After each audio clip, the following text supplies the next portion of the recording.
Petroleum river base की तरफ से लगातार भारी गोलीबारी हो रही थी, जो इस सुनसान जंगल में बहुत चुभने वाली लग रही थी। क्या लड़ाई हो रही है? लिन यू काफी हैरान थी। ये गोलीबारी बहुत ज्यादा केंद्रित थी। उनमें से कितने आए? इनमें से कितने 20 या उससे ज्यादा medium electric guard machine gun platform के स्वीप को 1 मिनट के लिए भी झेल सकते हैं? उसने अपनी उड़ान तेज कर दी और तेज हवा के कारण उसका शरीर ऊपर नीचे होने लगा। लिन यू को किसी और बात की परवाह नहीं थी और वह सीधे उड़कर ऊपर आ गई। गोलीबारी बंद नहीं हुई। ये हो सकता है। लिन यू ने एक संभावना के बारे में सोचा। सच में एक तरह का जीव था जो medium electric guard machine gun platform से मशीन गन की फायरिंग से नहीं डरता था। विशाल जीव। हालांकि उन्हें देखे हुए काफी समय हो गया था, लेकिन हाल ही में आई मुसीबत के दौरान जब बहुत ज्यादा आग ने सब कुछ जला दिया, तो लिन यू को लगा कि क्या ये बड़े जीव इसे झेल पाएंगे। आखिरकार एसिड रेन का उन पर बहुत कम असर हुआ, तो आग का क्या? आर्मर पर साइटिंग स्कोप को एडजस्ट किया और उड़ते समय आगे की ओर देखते रहे। जैसे ही वह पास पहुंचा, उसने सच में पेट्रोलियम रिवर बेस की सबसे बाहरी दीवार के बाहर जमा परछाइयों को देखा, जो उनसे बहुत छोटी थी।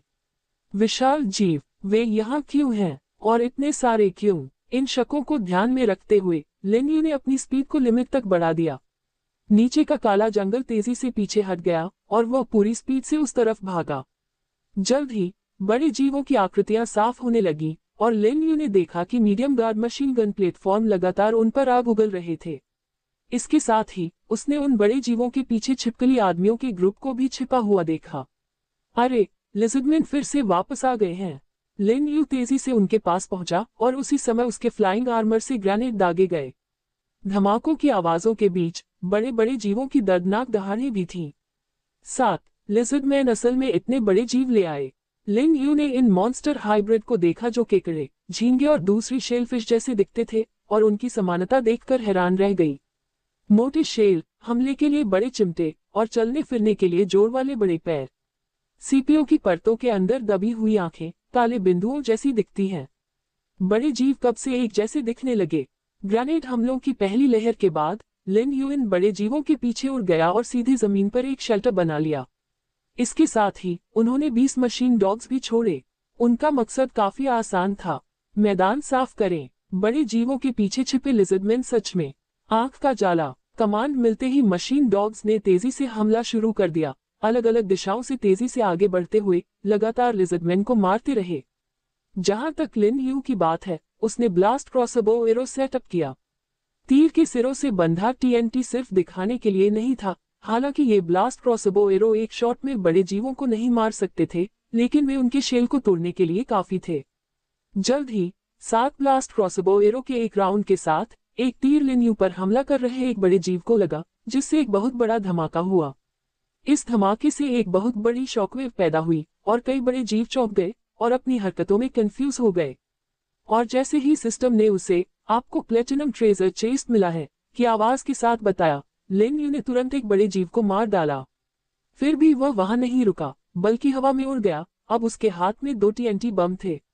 सुपर अलॉय फ्लाइंग आर्मर के हाई परफॉर्मेंस का इस्तेमाल करते हुए लिन यू ने जल्दी से 2 बड़े जीवों के मुंह में बम भर दिए और बस उन्हें ब्लास्ट क्रॉसबो एरो से ट्रिगर कर दिया। जब उसने 3 प्लेटिनम ट्रेजर चेस्ट इकट्ठा किए, तो लिन यू रुका नहीं। उसने बाकी 4 बड़े जीवों को देखा और उन पर हमला कर दिया। ... लड़ाई जल्दी खत्म हो गई। लिन यू ने जमीन पर पड़े 7 बड़े शरीरों को देखा, फिर लिज़र्डमैन की लाशों को देखा और उसे एहसास हुआ कि वह कितना ताकतवर हो गया है। पहली बार जब उन्होंने एक बड़े जीव को मारा था, तो उसे याद करते हुए बताएं कि इसमें कितनी मेहनत लगी थी। इसके अलावा जब वह बाई के साथ था, तब अकेले किसी बड़े जीव को मारना नामुमकिन था। फिर भी अब वह न केवल बड़े जीवों को मार सकता था, बल्कि एक बार में 7 को भी मार सकता था। दूर तक देखने पर एक काला बिंदु हवा के झोंके की गति से तेजी से पास आ रहा था। बाई आ रही है। लिन यू ने लड़ाई में शामिल न होने के लिए बाई को दोषी नहीं ठहराया। बाई का मुख्य काम ये पक्का करना था कि हॉन्ट मॉन्स्टर्स आसानी से यहाँ पहुँच जाएं। ये काम उसने खास तौर पर सौंपा था। हवा तेज चलने लगी और बाई तेजी से नीचे कूद पड़ी। जमीन पर लाशों का पहाड़ देखकर बाई भी हैरान रह गई। मास्टर, क्या आपने इन सबको अकेले ही मार गिराया?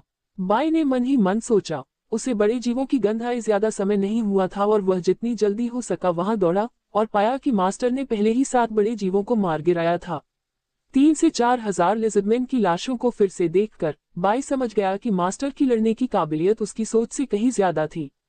हाँ, मुझे उम्मीद नहीं थी कि यह इतनी आसानी से हो जाएगा। इतने सारे बड़े जीवों को मार गिराना। लगता है कि कुछ समय तक हमें इससे कोई परेशानी नहीं होगी। लिन यू ने super alloy flying armour check किया। थोड़ा ज्यादा गर्म होने के अलावा ये ठीक था। हथियार और गोला बारूद के डिब्बों को फिर से भरने के बाद लिन यू ने आखिरकार राहत की सांस ली। वैसे बाई, उनके बारे में क्या? वो सींग वाले राक्षस। मास्टर, वे पहले से ही जियाओमिंग की देखरेख में हैं, इस तरफ बढ़ रहे हैं, बाई ने जवाब दिया। लिन यू ने सिर हिलाया और आसपास कुछ खोजने के बाद इन सींग वाले राक्षसों के लिए शहर राज्य को पेट्रोलियम नदी बेस से 3 किलोमीटर पश्चिम में ओरिजिनल डूम्सडे बंकर के पास बनाने का फैसला किया। मास्टर, बाई को लगता है कि अब यह wolf headed man's gate of exploration तक जा सकता है ना? बाई काफी उत्सुक लग रहा था। लिन यू अच्छी तरह समझ गया था कि बाई अपनी ताकत को जल्दी से मजबूत करना चाहता था और वुल्फ हेडेड मैन की सेना को अपने साथ लाना चाहता था। बाई, पहले ये खाओ और कॉम्बैट सूट पहनो। साथ ही अपने कामों में आसानी के लिए जियाओली और ग्रीन क्लॉ को भी अपने साथ ले जाओ। लिन यू ने सोचा कि वह अभी खुद वहां नहीं जा सकता। एक बार हॉन्ट मॉन्स्टर्स आ गए तो उसे शेल्टर में वापस जाकर एंशिएंट सीक्रेट रेल गेट को डेजिग्नेट करना होगा और अंदर की सभी चीजों को वापस ले जाना होगा। इसके अलावा 7 प्लेटिनम ट्रेजर चेस्ट को जल्द ही खोलने की जरूरत है। लिन यू ने शेर के सिर वाले भालू के मांस के कई टुकड़े बाई को दिए और जैसे ही उसने खाना खत्म किया उसे अचानक कुछ याद आया। थोड़ा रुको और आराम करो। जब सींग वाले राक्षस आएंगे तो मुझे उन्हें कुछ बातें बताने में तुम्हारी मदद चाहिए होगी। समझ गया मालिक, बाई इसका ध्यान रखेगा। बाई थोड़ी देर आराम करेगा, बाई ने एक तरफ हटते हुए कहा और लिन यू ने उसे भेड़ की खाल की एक बड़ी चटाई दी जिसमें वह तुरंत सोने के लिए दुबक गया। बाई को शांति से सोते हुए देखकर लिन यू को बहुत आराम महसूस हुआ। लेकिन अगर और मददगार होते, शायद भविष्य में यह और ज्यादा सुविधाजनक हो जाए। उम्मीद है ये सींग वाले राक्षस काम आ सकते हैं। अगला, हॉन्ट मॉन्स्टर्स के आने से पहले लिन यू ने सबसे पहले पेट्रोलियम रिवर सब बेस से बने पेट्रोलियम से जुड़े अलग अलग प्रोडक्ट्स निकाले और उन्हें अपने स्टोरेज स्पेस में रखा। फिर अपना सिस्टम टैबलेट निकाला और स्टोर खोला। कुछ पेट्रोलियम प्रोडक्ट्स का इस्तेमाल करके उन्होंने काफी मात्रा में पत्थर बदले और तुरंत 4 तरफ से शहर की एक दीवार बना दी जिसमें से हर एक 2 किलोमीटर लंबी थी। शहर का गेट बनाने के बाद लिन यू ने स्टोरेज स्पेस से कुछ डिब्बाबंद सामान और खाने का सामान इस्तेमाल किया और काफी लकड़ी भी खरीदी। लकड़ी अब लगभग बेकार हो गई थी। लगभग सभी सर्वाइवर्स रिफ्यूजी विलेज पत्थर की दीवारों से घिरे हुए थे और अंदर की इमारतें ज्यादातर पत्थर, लोहे, मेटल या एलॉय से बनी थी जिनमें लकड़ी का इस्तेमाल बहुत कम होता था। एडवांस ट्रेड चैनल की दुनिया में शेल्टर की स्पेसिफिकेशन कुछ हद तक स्टैंडर्डाइज्ड थे। रीइंफोर्स्ड कंक्रीट ऐसी चीज नहीं थी जिसे लिन यू ने देखा था। अगर वह होती भी तो वह पॉपुलर नहीं थी। लकड़ी के ढांचे ज्यादा से ज्यादा उन्हें भूकंप रोधी बनाया, लेकिन इस आपदा के बाद भूकंप रोधी होने का क्या फायदा? इसलिए हजारों यूनिट लकड़ी मिलने के बाद लिन यू ने 40 बड़े लकड़ी के घर बनाने शुरू किए। इन बड़े लकड़ी के शेल्टर में हर शेल्टर में दर्जनों से लेकर सैकड़ों हॉर्न मॉन्स्टर आ सकते हैं। ये 40 शेल्टर हजारों या दसियों हजार हॉर्न मॉन्स्टर के लिए काफी होने चाहिए। हालांकि लिन यू का प्लान था कि अभी के लिए उनमें से 1000 को मैनेज किया जाए और बाकी को बाद में निपटाया जाए।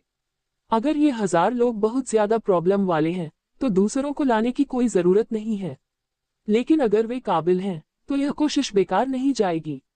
इन्हें पूरा करने के बाद लिन यू ने मशीन डॉग्स को रिप्रोग्राम किया जिसने तुरंत बिखरे हुए लिजर्डमैन के शवों को इकट्ठा करना शुरू कर दिया। जब लिजर्डमैन की लाशें पूरी तरह से इकट्ठा हो गईं, तो लिन यू ने जियाओमिंग को हॉन्ट मॉन्स्टर्स को लीड करते हुए और सॉलिटल आइस लिजर्ड्स और रेडलाइन के साथ देखा। रोअर, जियाओमिंग ने लिन यू की तरफ सिर हिलाया, ये दिखाते हुए कि काम सफलतापूर्वक पूरा हो गया था। बहुत बढ़िया छोटे बच्चे। लिन यू ने बच्चों के लिए खाने का एक बड़ा ढेर निकाला, लेकिन सींग वाले राक्षसों को देखकर उसने देखा कि उनकी नजरें दूर एक बड़े जीव की लाश पर टिकी हुई थी। उनके चेहरे पर काफी हैरानी थी। तभी बाई उड़कर आया। उसने बहुत पहले ही सींग वाले राक्षसों की गंध पहचान ली थी। बाई, वे क्या कह रहे हैं? मुझे तुमसे अनुवाद करवाना है। मास्टर, डिवाइन हॉर्न रेस काफी हैरान है। कह रही है कि उन्हें समझ नहीं आ रहा कि ये डिजास्टर बीस्ट जमीन पर मरे हुए क्यों पड़े हैं। बाई ने आधी नींद में जम्हा ली। ओह, मैंने उन्हें मार गिराया, क्या रहस्य है? बाय, क्या तुम्हें यकीन है कि वे उन विशाल जीवों को डिजास्टर बीस्ट्स कहते हैं? लिन यू इस बात से काफी हैरान थी। ऐसा लगता है कि सींग वाले राक्षस विशाल जीवों को पहचानते हैं। बाई के सींग वाले राक्षसों से बात करने के बाद लिन यू ने उन्हें एक साथ दहाड़ते, पूजा करते और अपने अनोखे तरीके से उसका आदर करते देखा। मास्टर, वे बहुत शोर मचाते हैं, बाई ने बेबस होकर कहा। वे हर चीज से हैरान रह जाते हैं।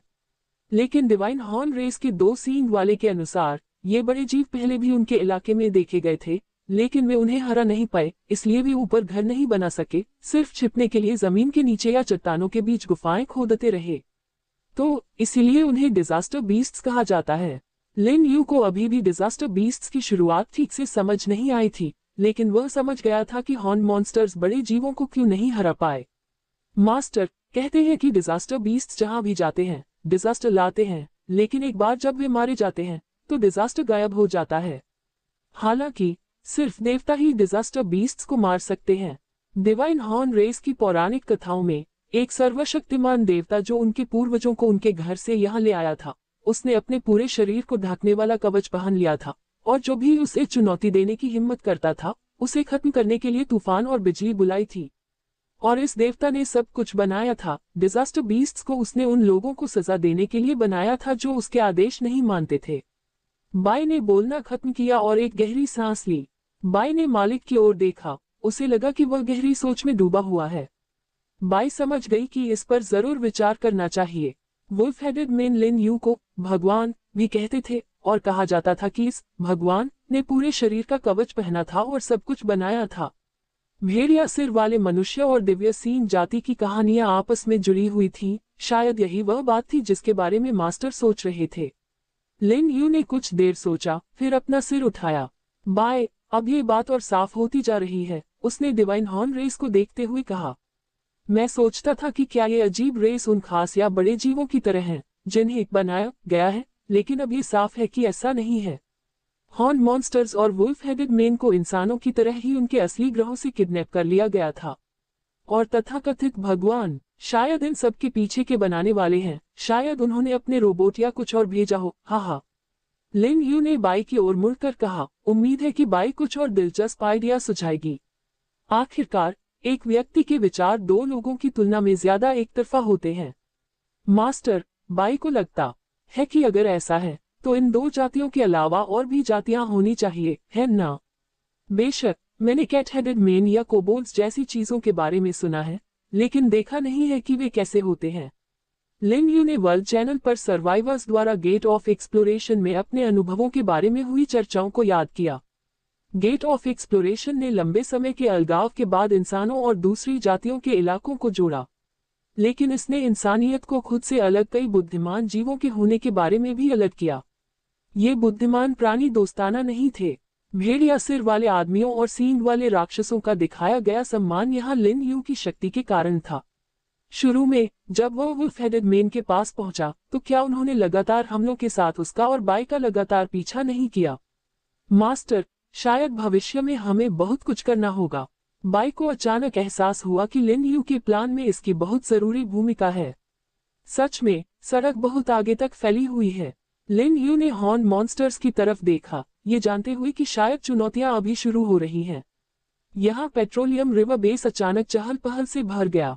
डिवाइन हॉर्न रेस के 1000 से ज्यादा सदस्य, जो अब बाई और दूसरों की कमांड और सुपरविजन में हैं, अलग अलग औजारों का इस्तेमाल करके उन बड़े जीवों को काट रहे हैं। लिन यू को ये जानकर काफी हैरानी हुई कि डिवाइन हॉर्न रेस में कुछ भी पचाने की क्षमता है। उनके हिसाब से ये बड़े जीव खाने लायक नहीं होने चाहिए। आखिरकार जब सिस्टम से पहचान होती है तो हमेशा एक प्रॉम्प्ट होता है जो कुछ ऐसा कहता है 4x विशाल जीव का मांस, अखाद्य वगैरह। लिन यू ने सींग वाले राक्षसों को लगातार मेहनत करते और खाना काटते हुए देखा। अचानक उसे कुछ याद आया। वैसे इस बार लगातार 7 बड़े जीवों को मारने के बाद सिस्टम ने उसे पहले की तरह अलग से एयर ड्रॉप रिवॉर्ड नहीं दिया। ये अंडरग्राउंड खंडहरों को तोड़ने की शुरुआत में और अब की स्थिति में अंतर जैसा ही है। उसे याद है कि शुरू में अंडरग्राउंड खंडहरों को तोड़ने पर एक खजाना मिलता था, लेकिन अब ऐसी स्थिति नहीं होती। कोई भी खजाने का इनाम नहीं मिलता, चाहे कोई नया अंडरग्राउंड खंडहर जीता जाए या नहीं। बेशक लिन यू को लगता है कि यह सिस्टम की एक मोटिवेशनल स्ट्रेटजी हो सकती है, जिससे जो लोग जल्दी काम पूरा कर लेते हैं उन्हें कुछ अच्छे रिवॉर्ड मिल सकते हैं। लेकिन ये एक मोटिवेशनल स्ट्रेटजी अगर बेअसर रही तो सर्वाइवर्स की अलग अलग चीजों में दिलचस्पी खत्म हो जाएगी। इसलिए जब लिन यू ने फेई यू से संपर्क किया और उसे यह कहते हुए सुना कि अब कोई भी अंडरग्राउंड खंडहरों को एक्सप्लोर नहीं कर रहा है, तो वह ज्यादा हैरान नहीं हुआ। वैसे हॉर्न मॉन्स्टर्स की मूवमेंट स्पीड सच में बहुत ज्यादा तेज थी। मेन के साथ 3 घंटे से कुछ ज्यादा समय में 100 किलोमीटर दूर इस जगह पर पहुंच गए। 30 किलोमीटर प्रति घंटा, ये स्पीड सच में धीमी नहीं है। ये कार की औसत ड्राइविंग स्पीड के बराबर भी है। इतनी स्पीड को देखते हुए और अगर उनकी लड़ने की काबिलियत काफी है, तो लिन यू को लगता है कि हॉन्ट मॉन्स्टर्स के पास इस्तेमाल के लिए और भी सिनेरियो और मौके होने चाहिए। Master by wolf headed man के पास जाने वाला है। बाय ने पहले ही उन 2 सींग वाले डिवाइन हॉर्न मेंबर्स को निर्देश दिया है कि वे इस घर की रक्षा करेंगे और बाय के निर्देशों के अनुसार किसी भी हमलावर दुश्मन को मार देंगे। ये तो सबसे अच्छा है, मैं भी लौटने की तैयारी कर रहा हूँ। बाय, प्लीज सियाओ मेन को अकेले रिफ्यूजी विलेज वापस भेज दो। अभी के लिए हम हॉर्न मॉन्स्टर्स पर नजर रखने के लिए यहाँ 100 लिटिल आइस लिजर्ड्स को तैनात रखेंगे। लिन यू अभी तक इन सींग वाले राक्षसों पर पूरी तरह से भरोसा नहीं कर रही है। आखिरकार कॉन्टैक्ट से लेकर सबजुगेशन तक ज्यादा समय नहीं हुआ है ना? लिन यू को लगता है कि आगे का रास्ता अभी भी लंबा और मुश्किल है। शुरुआत में चीजें मुश्किल होती हैं और ज्यादा अनिश्चित बातें बनी रहती हैं। उसे उम्मीद है कि लिजर्डमैन बदला लेने के लिए फिर से आएंगे और हजारों लोगों को एक बार फिर यहाँ हमला करने के लिए लाएंगे, ताकि वह इन हॉर्न मॉन्स्टर्स की असली ताकत का अंदाजा लगा सके। उसकी बात करें तो लिजर्डमैन ने पेट्रोलियम रिवर सब बेस पर हमला क्यों किया? लिन यू ने एक पल सोचा और अचानक समझ गई। शायद इसलिए कि मैंने उनके जेम्स ले लिए और उस बड़ी जगह को गिरा दिया। वे इसे और बर्दाश्त नहीं कर सके और हमले के लिए सेना इकट्ठा कर ली। लिन यू ने कुछ देर सोचा, ऐसा लगता है कि यही एकमात्र संभावना है। लेकिन अजीब बात है कि लिजर्डमैन इतने सारे बड़े जीवों को यहाँ लाने में कामयाब हो गए। ये बड़े जीव असल में कहाँ छिपे थे? इस सवाल को ध्यान में रखते हुए लिन यू ने बाई को पहले जाने दिया। दोपहर हो चुकी है और सभी प्लान किए गए कामों में देरी हो गई है। लिटिल आइस लिजर्ड्स को एक बार फिर निर्देश देने के बाद उन्होंने पेट्रोलियम रिवर सब बेस पर सेंट्री गन स्टेशन लगाए ताकि वे इन हॉर्न मॉन्स्टर्स को सीधे मार न सकें। फिर उसने पेट्रोलियम रिवर बेस की शहर की दीवारों के चारों ओर 4 संतरी तोपें लगाईं और उन्हें प्रोग्राम किया कि वे तभी फायर करें जब इतने बड़े आकार का कोई बड़ा जीव दिखाई दे। ये काम पूरे करने के बाद लिन यू ने पहले से ठंडे सुपर अलॉय फ्लाइंग आर्मर को एक्टिवेट किया और शेल्टर की ओर बढ़ गया। जियाओ मेंग पहले लौट आया, लेकिन फ्लाइंग आर्मर की तुलना में इसकी स्पीड कम है। लिन यू उड़ी और तेजी से उसके सिर के ऊपर से निकलकर सीधे उत्तर की ओर चली गई। कुछ ही देर बाद लिन यू शेल्टर में वापस आ गया। लोहे के ब्लॉक से गेट ऑफ एक्सप्लोरेशन को ब्लॉक करने के बाद उसने रेड लाइन और ब्लैक डॉट को बुलाया। बच्चों, बाद में तुम दोनों 100 छोटी आइस लिजर्ड्स के साथ मेरे साथ तय किए गए एंशिएंट सीक्रेट रेल गेट पर सामान इकट्ठा करने के लिए जाओगे। तुम छोटी आइस लिजर्ड्स को लीड करके वहां बचे हुए सीक्रेट रेल बीस्ट्स का शिकार करने के इंचार्ज होगे, ठीक है? गाओ गाओ, दोनों छोटे बच्चों ने बार बार सिर हिलाया। हालांकि उनकी इंटेलिजेंस बाई जितनी ज्यादा नहीं है, फिर भी वे ऐसे आसान इंस्ट्रक्शन को जल्दी समझ सकते हैं। उनमें से हर एक को स्टेक का एक टुकड़ा देने के बाद उन्होंने तुरंत छोटी बर्फीली छिपकलियों को इकट्ठा किया और लिन यू ने उन्हें एक बार फिर खाना बांटा। सचमुच ऐसे समय में छोटी बर्फीली छिपकलियां काम आती हैं। हालांकि लिन यू को उम्मीद है कि वे ऐसे काम कर पाएंगे जो सिर्फ वे ही कर सकते हैं। वुल्फ हेडेड मैन या हॉर्न मॉन्स्टर्स की तुलना में लिटिल आइस लिजर्ड्स के पास साफ तौर पर ज्यादा और ज्यादा फायदे हैं। उनकी बातों को समझने की काबिलियत ऐसी चीज है जिसकी तुलना उन दोनों जातियों से नहीं की जा सकती। कुछ खास कामों में छोटी बर्फीली छिपकलियां आम इंसानों से भी बेहतर काम कर सकती हैं, जैसे सब्जियों और फलों की कटाई, पोषक मिट्टी बिछाना और ब्रीडिंग प्लेटफॉर्म बनाना या चूजे पालना। वे ये सब बिना किसी गलती के करते हैं। अंडरग्राउंड खंडहर और सीक्रेट दायरे में दुश्मनों को ढूंढते और मारते समय भी वे ये पक्का कर सकते हैं कि उन्हें जरा भी चोट न लगे। यहाँ तक कि लिन यू भी इसकी गारंटी नहीं दे सकता। जहाँ तक वुल्फ हेडेड मैन और हॉर्न मॉन्स्टर्स की बात है, हालांकि अभी तक उनका टेस्ट नहीं हुआ है, लिन यू का मानना है कि अगर उन्हें मौका भी दिया जाए तो शायद वे इसे हासिल नहीं कर पाएंगे। ठीक है, अब बाकी सभी छोटी आइस लिजर्ड शेल्टर की रखवाली कर रही हैं, मेरे पीछे आओ। ब्लैक स्पॉट और रेड लाइन छोटी आइस लिजर्ड पर नजर रखना, वहां पहुंचने पर इधर उधर मत भागना, समझे? दोनों छोटे बच्चों ने तुरंत सिर हिलाया और सैनिकों की तरह करीने से लाइन में खड़ी छोटी बर्फ की छिपकलियों ने अपनी पीठ सीधी की और जाने के लिए तैयार हो गईं। लिन यू ने सिर हिलाया। उसने एक गहरी सांस ली। स्टोरेज स्पेस से लगभग सब कुछ शेल्टर में फेंकने के बाद उसने फ्लाइंग आर्मर पहन लिया। अगले 24 घंटों में उसे तय किए गए एंशियंट सीक्रेट रेल गेट से दूसरी दुनिया में शरण लेने के लिए जितना हो सके उतना आगे बढ़ना होगा। जो चीजें आगे बढ़ाई गई हैं वे उसके लिए जरूरी सामान और रिजर्व हैं ताकि वो बाद में कई काम कर सके और कई चीजें बना सके। लिन यू काफी कुछ बनाना चाहता था। इनमें खास तौर पर छोटी से मीडियम दूरी के रेल ट्रैक पुल शामिल हैं जो पेट्रोलियम रिवर बेस और नेचुरल सल्फर और माउंटेन बेस को जोड़ते हैं और पश्चिम में नए बने सब बेस को भी जोड़ते हैं। बेशक अगर हो सके तो वह इस ट्रैक को फेयू के रिफ्यूजी विलेज से भी जोड़ना चाहते हैं। फेयू रिफ्यूजी विलेज के लोग वे सबसे जरूरी जगह पर जल्दी पहुंच सकते हैं, लेकिन इन कम से मीडियम दूरी के रेल ट्रैक पुलों को बनाने के लिए जरूरी स्टील रीइंफोर्स्ड कंक्रीट मटेरियल के लिए उनके पास ज्यादा कुछ नहीं बचा है। उम्मीद है जिस जगह हम जा रहे हैं वहां बहुत सारा स्टील रीइंफोर्स्ड कंक्रीट होगा। लिन यू के पास अब कुछ आइडिया है। वह अंदर की किसी बिल्डिंग या टावर को पूरी तरह से तोड़ना चाहती है और सच में आगे यही करने का उनका प्लान है। ठीक है, सब तैयार हैं, तो चलो। लिन यू सबसे पहले गेट में घुसी और इस समय काउंटडाउन भी लगातार कम होने लगा। 24 घंटे समय न तो बहुत ज्यादा है और न ही बहुत कम। ऐसा ज्यादा समय नहीं है जिसका सही इस्तेमाल किया जा सके। आखिरकार कोई भी बिना सोए 24 घंटे तक लगातार काम नहीं कर सकता। भले ही लिन यू में खुद को ठीक करने की अनोखी काबिलियत है जो उसे दूसरी दुनिया में थकान महसूस नहीं होने देती, लेकिन दिमागी तौर पर वह शायद आखिर में टिक न पाए। इसके अलावा रात का समय भी एक समस्या है। सीक्रेट रेल में रात का समय खास तौर पर खतरनाक होता है, ठीक वैसे ही जैसे दूसरी दुनिया में होता है। जैसे ही लिन यू ने गेट के अंदर कदम रखा उसे एहसास हुआ कि उसके पैरों के नीचे डामर की सड़कें थीं। उसने आसपास का जायजा लिया और आखिर में चारों ओर देखा। वाह, बड़े शहर में आ गए। वह बोले बिना नहीं रह सका। ऊंची इमारतें उसके चारों ओर थीं और वह ठीक एक चौराहे के बीच में था। लिन यू ने सड़क के किनारे टूटी फूटी इमारतों और साइन बोर्ड को देखा तो पता चला कि वह टेक्स्ट इंग्लिश में था। ये कहाँ हो सकता है? लिन यू के मन में कुछ ख्याल आया और उसने बेहतर तरीके से देखने के लिए ऊपर उड़ने का फैसला किया। मन बनाकर उसने तुरंत छोटे बच्चों को ऑर्डर दिया, ब्लैक स्पॉट, रेड लाइन, छोटी आइस लिजर्ड्स को ले लो और उन्हें बिखेर दो। याद रखना, किसी भी बहुत बड़ी चीज से आमने सामने मत जाना, बस वही निकालो जो तुम संभाल सको। ब्लैक स्पॉट और रेड लाइन ने बार बार सिर हिलाया। वे 22 से ज्यादा आज्ञाकारी थे और जल्द ही वे लिटिल आइस लिजर्ड्स के साथ गायब हो गए। सोच रहा हूं कि वे कब इवॉल्व होंगे। लिन यू ने छोटों की पीठ देखी और अपना सिर हिलाया। बाई के विपरीत बाकी सभी छोटी बर्फीली छिपकलियां बर्फीली छिपकली गुफा से आई थीं।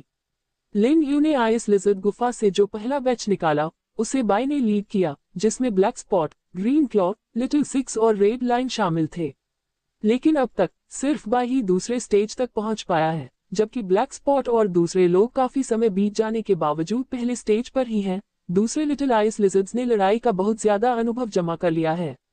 अब लिन यू को लगता है कि लिटिल आइस लिजर्ड्स के साथ उसका रिश्ता काफी अच्छा है। वे बात मानने वाली हैं और वह उनका काफी ख्याल रखता है, लेकिन अभी तक विकास नहीं हुआ है। लिन यू को हमेशा शक होता है कि वह कहीं कुछ गलत कर रहा है, फिर भी ध्यान से सोचने पर पहले से कुछ भी नहीं बदला है। क्या ऐसा हो सकता है कि बाई सिर्फ एक अनोखी चीज है और ब्लैक स्पॉट और दूसरे भी? लिन यू ने अपना सिर खुजलाया। ये सचमुच हैरान करने वाला है। सुपर अलॉय फ्लाइंग आर्मर के फ्लाइंग मोड को एक्टिवेट करके लिन यू तेजी से करीब 300 मीटर की ऊंचाई पर चढ़ गया। जैसे ही उसने इधर उधर देखा उसे अचानक एक ऐसा नजारा मिला जो लगभग पहले जैसा ही था। हर जगह क्या ये सब समुद्र है? हालांकि वहां जमीन है, लेकिन बेशक यह एक आइलैंड शहर है। लिन यू ने अंदाजा लगाया कि शहर इतना बड़ा नहीं था, शायद सिंगापुर नहीं। इसके अलावा हर जगह मौजूद अंग्रेजी के साथ। लिन यू एक बहुत ऊंची बिल्डिंग के ऊपर उतरा, सोचा और फिर high precision research work station को बिल्डिंग को छूने के लिए बाहर निकाला। कच्चे माल में अलग अलग करो। जब इसे अलग करने का फैसला किया गया तो पैरों के नीचे की बिल्डिंग तुरंत गायब हो गई और जल्द ही सिर्फ कच्चे माल का ढेर बन गई। बहुत बढ़िया, बुरा नहीं। लिन यू हवा से नीचे उतरा, उसका हाथ नीचे स्टील से बने कंक्रीट को छू रहा था। जल्द ही उनका 40,000 से ज्यादा स्टोरेज स्पेस अलग अलग चीजों से भर गया। लिन यू ने ज्यादा देर नहीं की और तुरंत शेल्टर में वापस आ गई और सारा सामान एक खुली जगह पर रख दिया। फिर उसने वही काम कई बार दोहराया और आखिरकार शेल्टर का बड़ा एरिया भर गया। वाह, बस कुछ ही घंटे हुए हैं। लिन यू रिफ्यूजी विलेज लौटी तो देखा कि अंधेरा हो चुका था। वह वेयरहाउस में घुसा और सारी बेकार चीजें वर्ल्ड ट्रेड मॉल पर रख दी और उनके बदले में बहुत सारा पत्थर ले आया। फिर उन्होंने इन पत्थरों का इस्तेमाल करके शहर की दीवार को पश्चिम की ओर लंबाई और चौड़ाई में 2 किलोमीटर और बढ़ाया और जमीन को फिर से पत्थरों से पक्का किया। ये काम पूरे करने के बाद लिन यू एक बार फिर वापस आया और अब ज्यादा खुले हुए आसपास देखा तो हैरानी की बात है कि उसे एक साइन दिखा जिस पर शहर का नाम लिखा था। यकीन नहीं होता, मॉन्ट्रियल। मुझे लगता है कि यह मेपल कंट्री का है। मेपल कंट्री का जिक्र करते हुए लिन यू का इंप्रेशन अच्छा नहीं है। ये जगह ऑस्ट्रेलिया से ज्यादा अलग नहीं है, जो ब्यूरोक्रेसी से भरा हुआ है। लिन यू को लगा कि उसे हिचकिचाने की कोई जरूरत नहीं है, वह जितना चाहे उतना ट्रांसपोर्ट करता रहे। अगर इसे कैरी करना नामुमकिन है, भले ही इसका मतलब एनर्जी ड्रिंक पीना हो, तो उसे डटे रहना चाहिए और जितना हो सके उतना कैरी करना चाहिए। आसमान की ओर देखने पर पता चला कि अभी दोपहर होने से पहले का समय था। लिन यू ने अपना उड़ने वाला डिवाइस फिर से चालू किया और दूसरी ऊंची इमारत की ओर चल दिया। समय जल्दी बीत गया, 10 घंटे से ज्यादा समय बीत गया। रेड लाइन ने लिटिल आइस लिजर्ड्स को वापस ले लिया। उन्होंने अलग अलग साइज के हजारों सीक्रेट रेल बीस्ट्स को हराया, जिनमें ज्यादातर स्ट्रेंज रैट्स और स्पाइडर्स थे। वे अब बहुत ज्यादा थक चुके थे। लिन यू ने उन्हें वापस जाने दिया और वह वापस जाकर देखने लगा तो पाया कि दूसरी दुनिया में दिन का उजाला हो गया था। वाह, दिन रात का उल्टा हुआ, लेकिन फसल तो बहुत बड़ी होगी, है ना? ये देखकर कि आंगन में और जगह नहीं बची है, लिन यू ने एक एक करके सामान देखा। सबसे पहले पेट्रोलियम रिवर सब बेस की ओर 50 किलोमीटर से ज्यादा लंबा एक छोटा से मीडियम दूरी का रेल ट्रैक पुल बनाया। फिर यही प्रोसेस 2 बार दोहराकर आंगन आधा खाली कर दिया गया और पुल सक्सेसफुली बन गया। सल्फर और माउंटेन सब बेस तक रेल ट्रैक ब्रिज बनाया। आखिरकार एक हिस्सा पूरा हो गया, हालांकि अभी भी मेरी उम्मीदों से बहुत दूर है, लिन यू ने कहा और फिर अब अंधेरे मॉन्ट्रियल में वापस चली गई। यह अंधेरा शहर उसके लगातार तोड़फोड़ की वजह से एक बर्बाद शहर में बदल गया। लिन यू लगातार आगे पीछे घूमते हुए समय का ध्यान ही नहीं रख पाई। दरअसल ऐसा इसलिए था क्योंकि गेट के अंदर और बाहर का हिस्सा पूरी तरह से उल्टा था।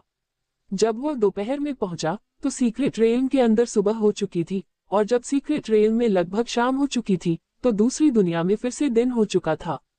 इस लंबे समय के दौरान लिन यू ने प्राचीन सीक्रेट रेल गेट को सेंटर के तौर पर इस्तेमाल किया। लगातार आसपास की सभी बिल्डिंग, सड़कें, अलग अलग चीजें वगैरह बड़े स्टोरेज स्पेस में रखी और फिर उन्हें शेल्टर की बड़ी जगह में ले जाया। हालांकि लिन यू को सच में यह महसूस हो रहा था कि यह काम कुछ ज्यादा ही मुश्किल होता जा रहा था। खासकर शुरुआती उत्साह खत्म होने के बाद ट्रांसपोर्टेशन का काम एक मैकेनिकल मोशन बन गया और वह एक बिना इमोशन वाली चलती फिरती मशीन बन गया। 2 से 3 घंटे के आराम के बाद ब्लैक स्पॉट और रेड लाइन के नेतृत्व में लिटिल आइस लिजर्ड्स की दूसरी लहर ने पास के सीक्रेट रेल बीस्ट्स का शिकार करना जारी रखा और उनकी रफ्तार धीमी होने का कोई संकेत नहीं दिखा। हालांकि लिन यू ऐसा दृश्य देखकर वास्तव में प्रसन्न था। जब छोटी बर्फीली छिपकलियां लगातार उन सीक्रेट रेल बीस्ट्स का शिकार कर रही थी तो उसका काम ज्यादा आसानी से चल रहा था। नहीं तो अगर कभी कभी अजीब मकड़ियों या अजीब चूहों का झुंड आ जाता तो उसे उन्हें भगाने में समय लगता, जो काफी परेशान करने वाला होता था। काश सभी सीक्रेट रेल बीस्ट्स एक साथ गायब हो जाएं। क्या पृथ्वी पर उनका पूरी तरह से कब्जा नहीं हो गया है? जिन सीक्रेट जगहों पर वह गया उनमें से शायद ही कोई ऐसी जगह थी जहां इन मॉन्स्टर्स का कब्जा न हो, और हर जगह उनकी संख्या बहुत डरावनी थी। यहाँ तक कि उन अनजान आइलैंड पर भी ये जीव मौजूद थे, जो सच में परेशान करने वाला था। लिन यू काफी उलझन में थी। एक बात के बारे में, पृथ्वी के असली जीव कहाँ चले गए?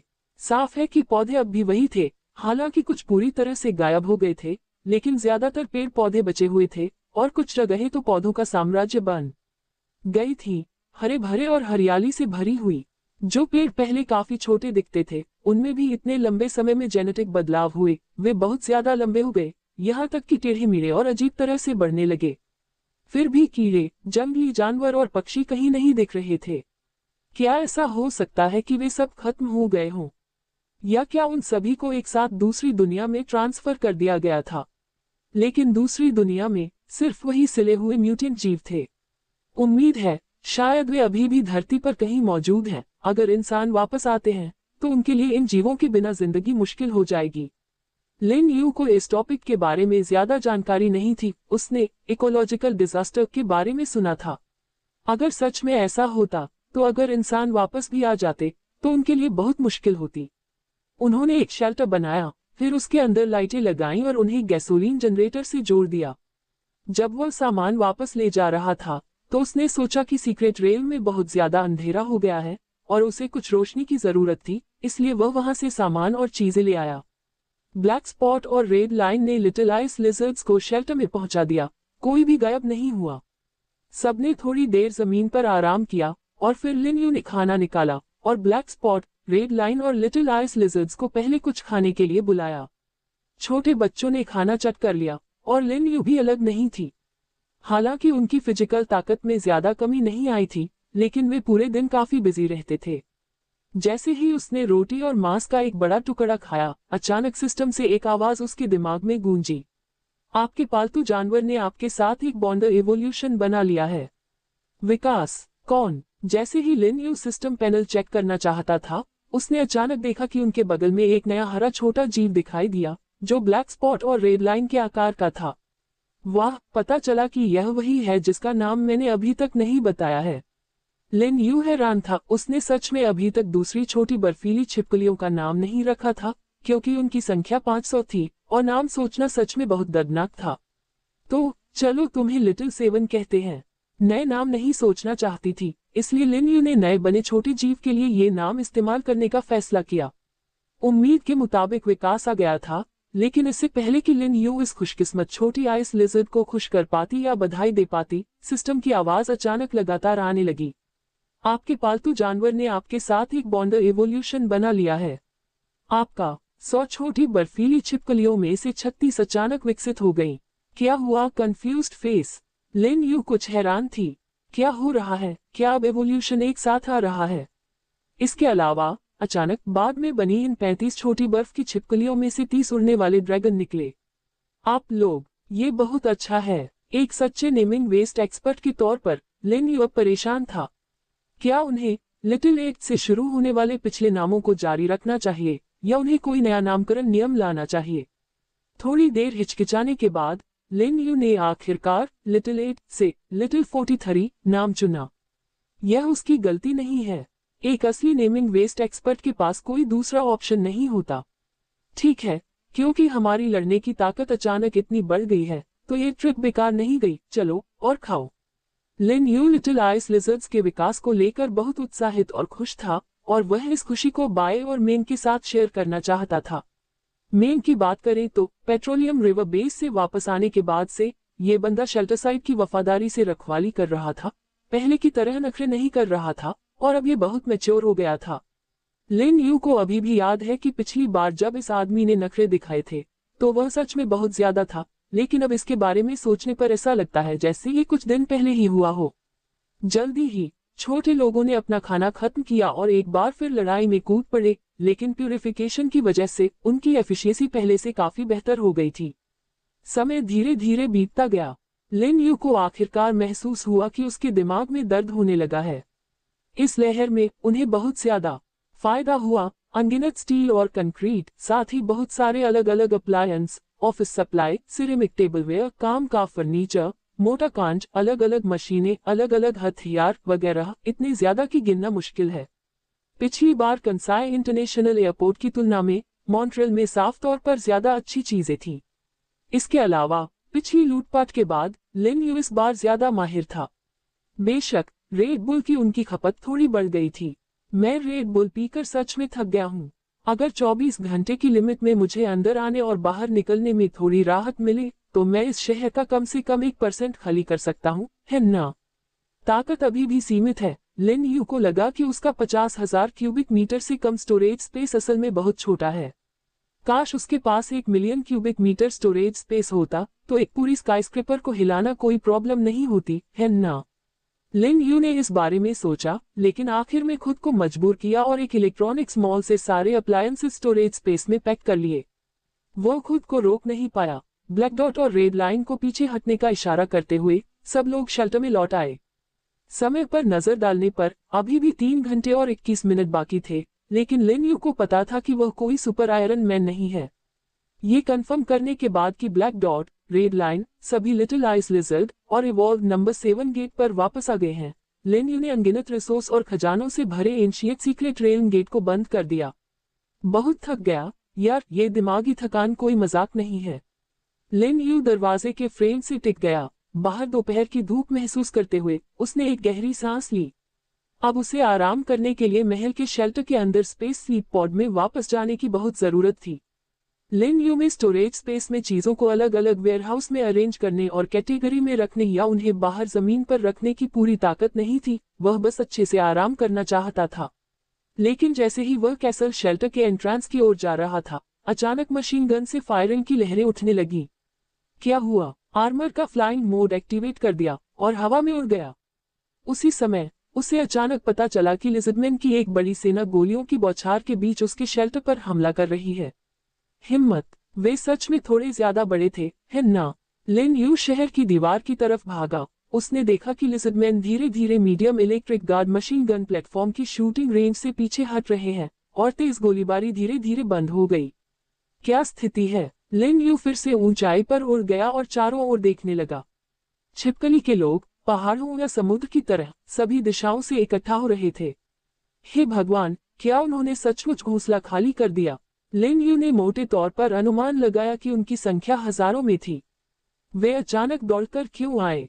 गावू! अचानक जियाओ मिंग नीचे दहाड़ा। उसके बगल में छोटी बर्फ की छिपकलियों की एक बड़ी भीड़ लड़ने के लिए उत्सुक थी। अभी जल्दी मत करो, मुझे लग रहा है कि कुछ गड़बड़ है। लिन यू ने एक और रेड बुल खोली और उसे एक ही बार में गटक गई। उसकी पलकें लगभग बंद हो रही थी। थकान की लहरें उसे घेर रही थी। वह सच में थक गया था। लिजर्डमैन की संख्या लगातार बढ़ती रही। क्या हुआ? लिजर्डमैन इतने सारे कब इकट्ठा हो गए और वे अचानक इतनी बड़ी लहर में कैसे आ गए? बताए गए एंशिएंट सीक्रेट रेल गेट और अदवर्ल्ड शेल्टर के बीच लगातार आने जाने के दौरान वह सच में शेल्टर के आसपास की स्थिति पर ध्यान नहीं दे पाया। यहाँ तक कि लिटिल आइस लिजर्ड्स भी, जो लगातार लड़ाई के लिए सीक्रेट रेल तक उसका पीछा कर रहे थे, बिना रुके काम कर रहे थे।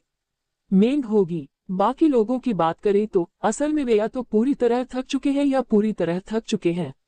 हालांकि वे लड़ तो सकते थे, लेकिन ये बहुत ज्यादा जबरदस्ती वाला होता। शायद मैं बहुत बदकिस्मत हूँ, या शायद लिजर्डमैन ने सबसे सही समय चुना। हालांकि लिन यू घबराए हुई या नर्वस नहीं थी, क्योंकि घबराने या घबराहट की कोई वजह नहीं थी। हजारों छिपकली मनुष्य PFF ये सोचकर कि वे medium electric guard machine gun platform की रेंज से बच सकते हैं, ये सोचकर कि मेरी छोटी आइस लिजर्ड्स अभी थक चुकी है, इन लिजर्डमैन को लगता है कि वे टिक सकते हैं। लिन यू ने बताया कि हमारे पास भारी हथियारों की बिल्कुल भी कमी नहीं है, यहाँ तक कि बहुत सारे हैं। बिना किसी दिक्कत के इस तरह इकट्ठा हुए हजारों लिजर्डमैन को खत्म कर सकता है। दीवार पर हाल ही में खरीदा गया डिजाइन कामयाबी से बनाया गया और गोला बारूद से भरा हुआ बड़ा electric guard machine gun platform grenade से भरा हुआ बिल्कुल भी घबराया हुआ नहीं था। ये तो बताने की जरूरत नहीं है कि वहां एक मोबाइल ग्रेनेड कैनन गाड़ी थी और अनगिनत मशीन डॉग्स थे जिन्हें कभी भी बनाया जा सकता था। असल में वही ये जानने को उत्सुक था कि ये लिजर्डमैन कैसे आए। ग्रोआ! जियाओ मिंग ने फिर से लड़ने के लिए कहा। लिन यू को देखते हुए उस पल का इंतजार कर रही थी जब लिन यू सिर हिलाएगी। लेकिन जियाओ मिंग को देखकर लिन यू को अचानक कुछ ख्याल आया। वैसे उनकी एक स्पेशल यूनिट अभी तैनात होनी थी और इस यूनिट ने उनसे वादा किया था कि वे नतीजों की परवाह किए बिना कोशिश करेंगे, है ना? लिन यू ने उस दिशा की ओर देखा। खोज का द्वार। वहां लगभग 20,000 सींग वाले राक्षस थे। अगर उनका इस्तेमाल किया जा सके तो क्या यह उनकी काबिलियत को परखने का एक शानदार मौका नहीं होगा? बाई यहाँ नहीं है, लेकिन जियाओ मिंग ठीक होगी, है ना? शायद। लिन यू ने जियाओ मिंग की तरफ देखा, उस पर हाथ हिलाते हुए कहा, जियाओ मिंग, मेरे साथ गेट ऑफ एक्सप्लोरेशन तक आओ। कुछ साथियों को साथ लाते हैं, इस लेवल की लड़ाई में हमें दखल देने की जरूरत नहीं है। ये कहकर लिन यू तुरंत खोज के द्वार की ओर उड़ गया। जियाओ मिंग ने भी रिएक्ट किया, दूसरी छोटी बर्फ की छिपकलियों को वहीं रुकने को कहा। फिर लिन यू के पीछे पीछे एक्सप्लोरेशन के गेट की तरफ भागा। गेट के पार लिन यू को जल्दी ही 3 सींग वाले हॉन्ट मॉन्स्टर लीडर मिल गए, जो उसके आने से बहुत सम्मानित महसूस कर रहे थे। तुम लोग मेरे साथ आओ। लिन यू को लगा कि वह जो कहना चाहता है उसे शब्दों से तो नहीं कह सकता, लेकिन इशारों से कोई दिक्कत नहीं होनी चाहिए, है ना? लिन यू गेट की तरफ इशारा करता रहा, फिर उस तरफ इशारा करके उन्हें अपने पीछे आने का इशारा किया। चाहे उन 3 सींग वाले राक्षसों को समझ आया हो या नहीं, वे उस बड़ी गुफा में वापस चले गए।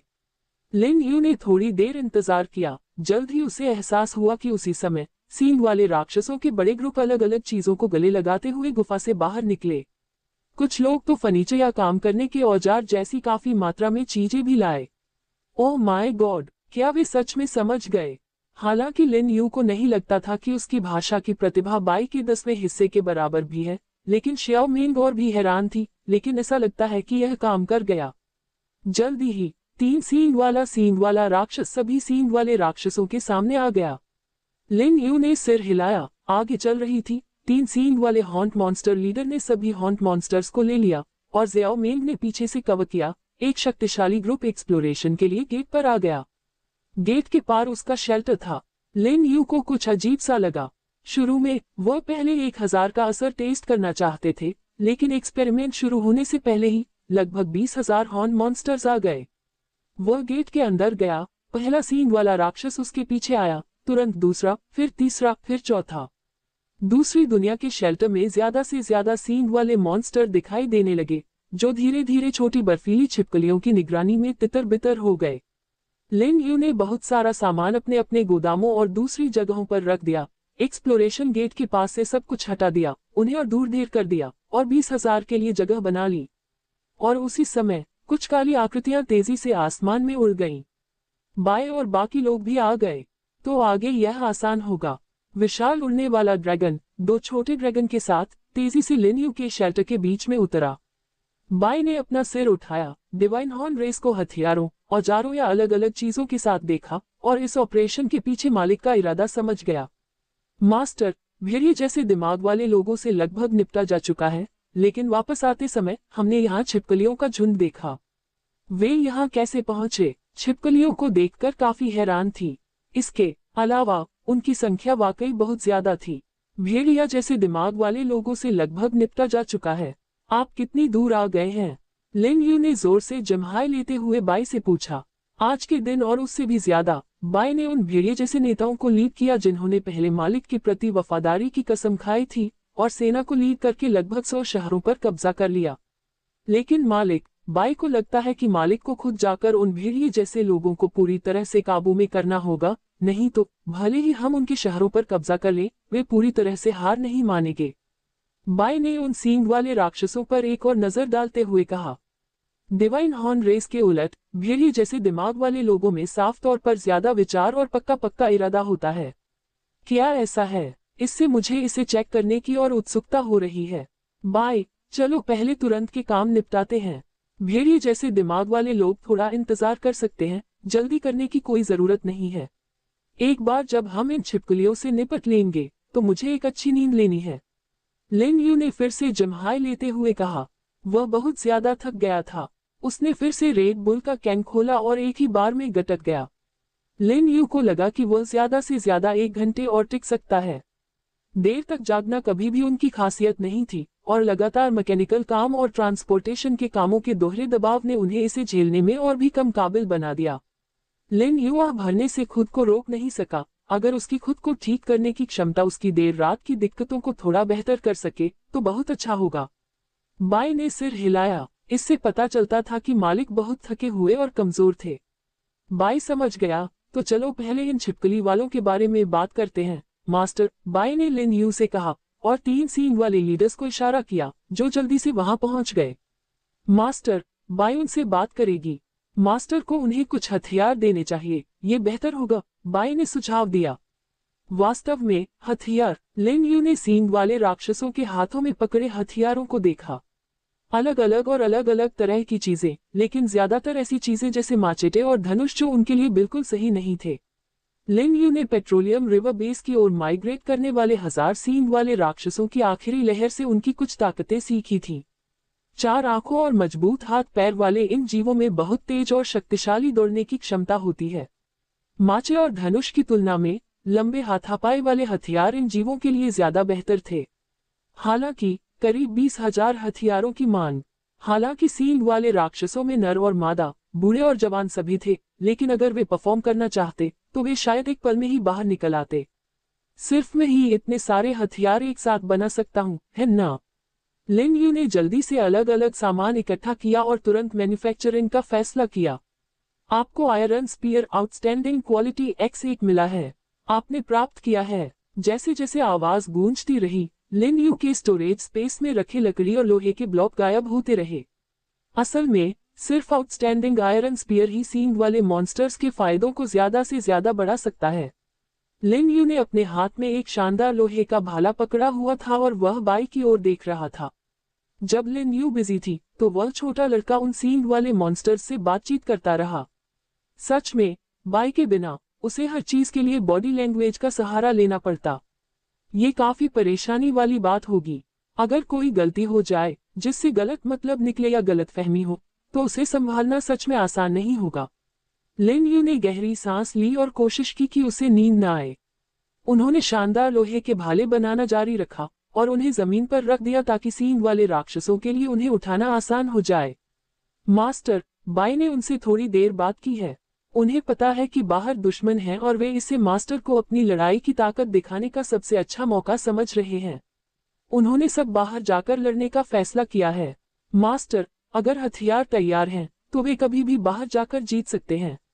बाई ने आउटस्टैंडिंग आयरन स्पीयर्स के ऊंचे पहाड़ को सच्ची तारीफ से देखा। तुम्हें पता है, सिर्फ मास्टर ही इतने सारे हथियार बना सकता था।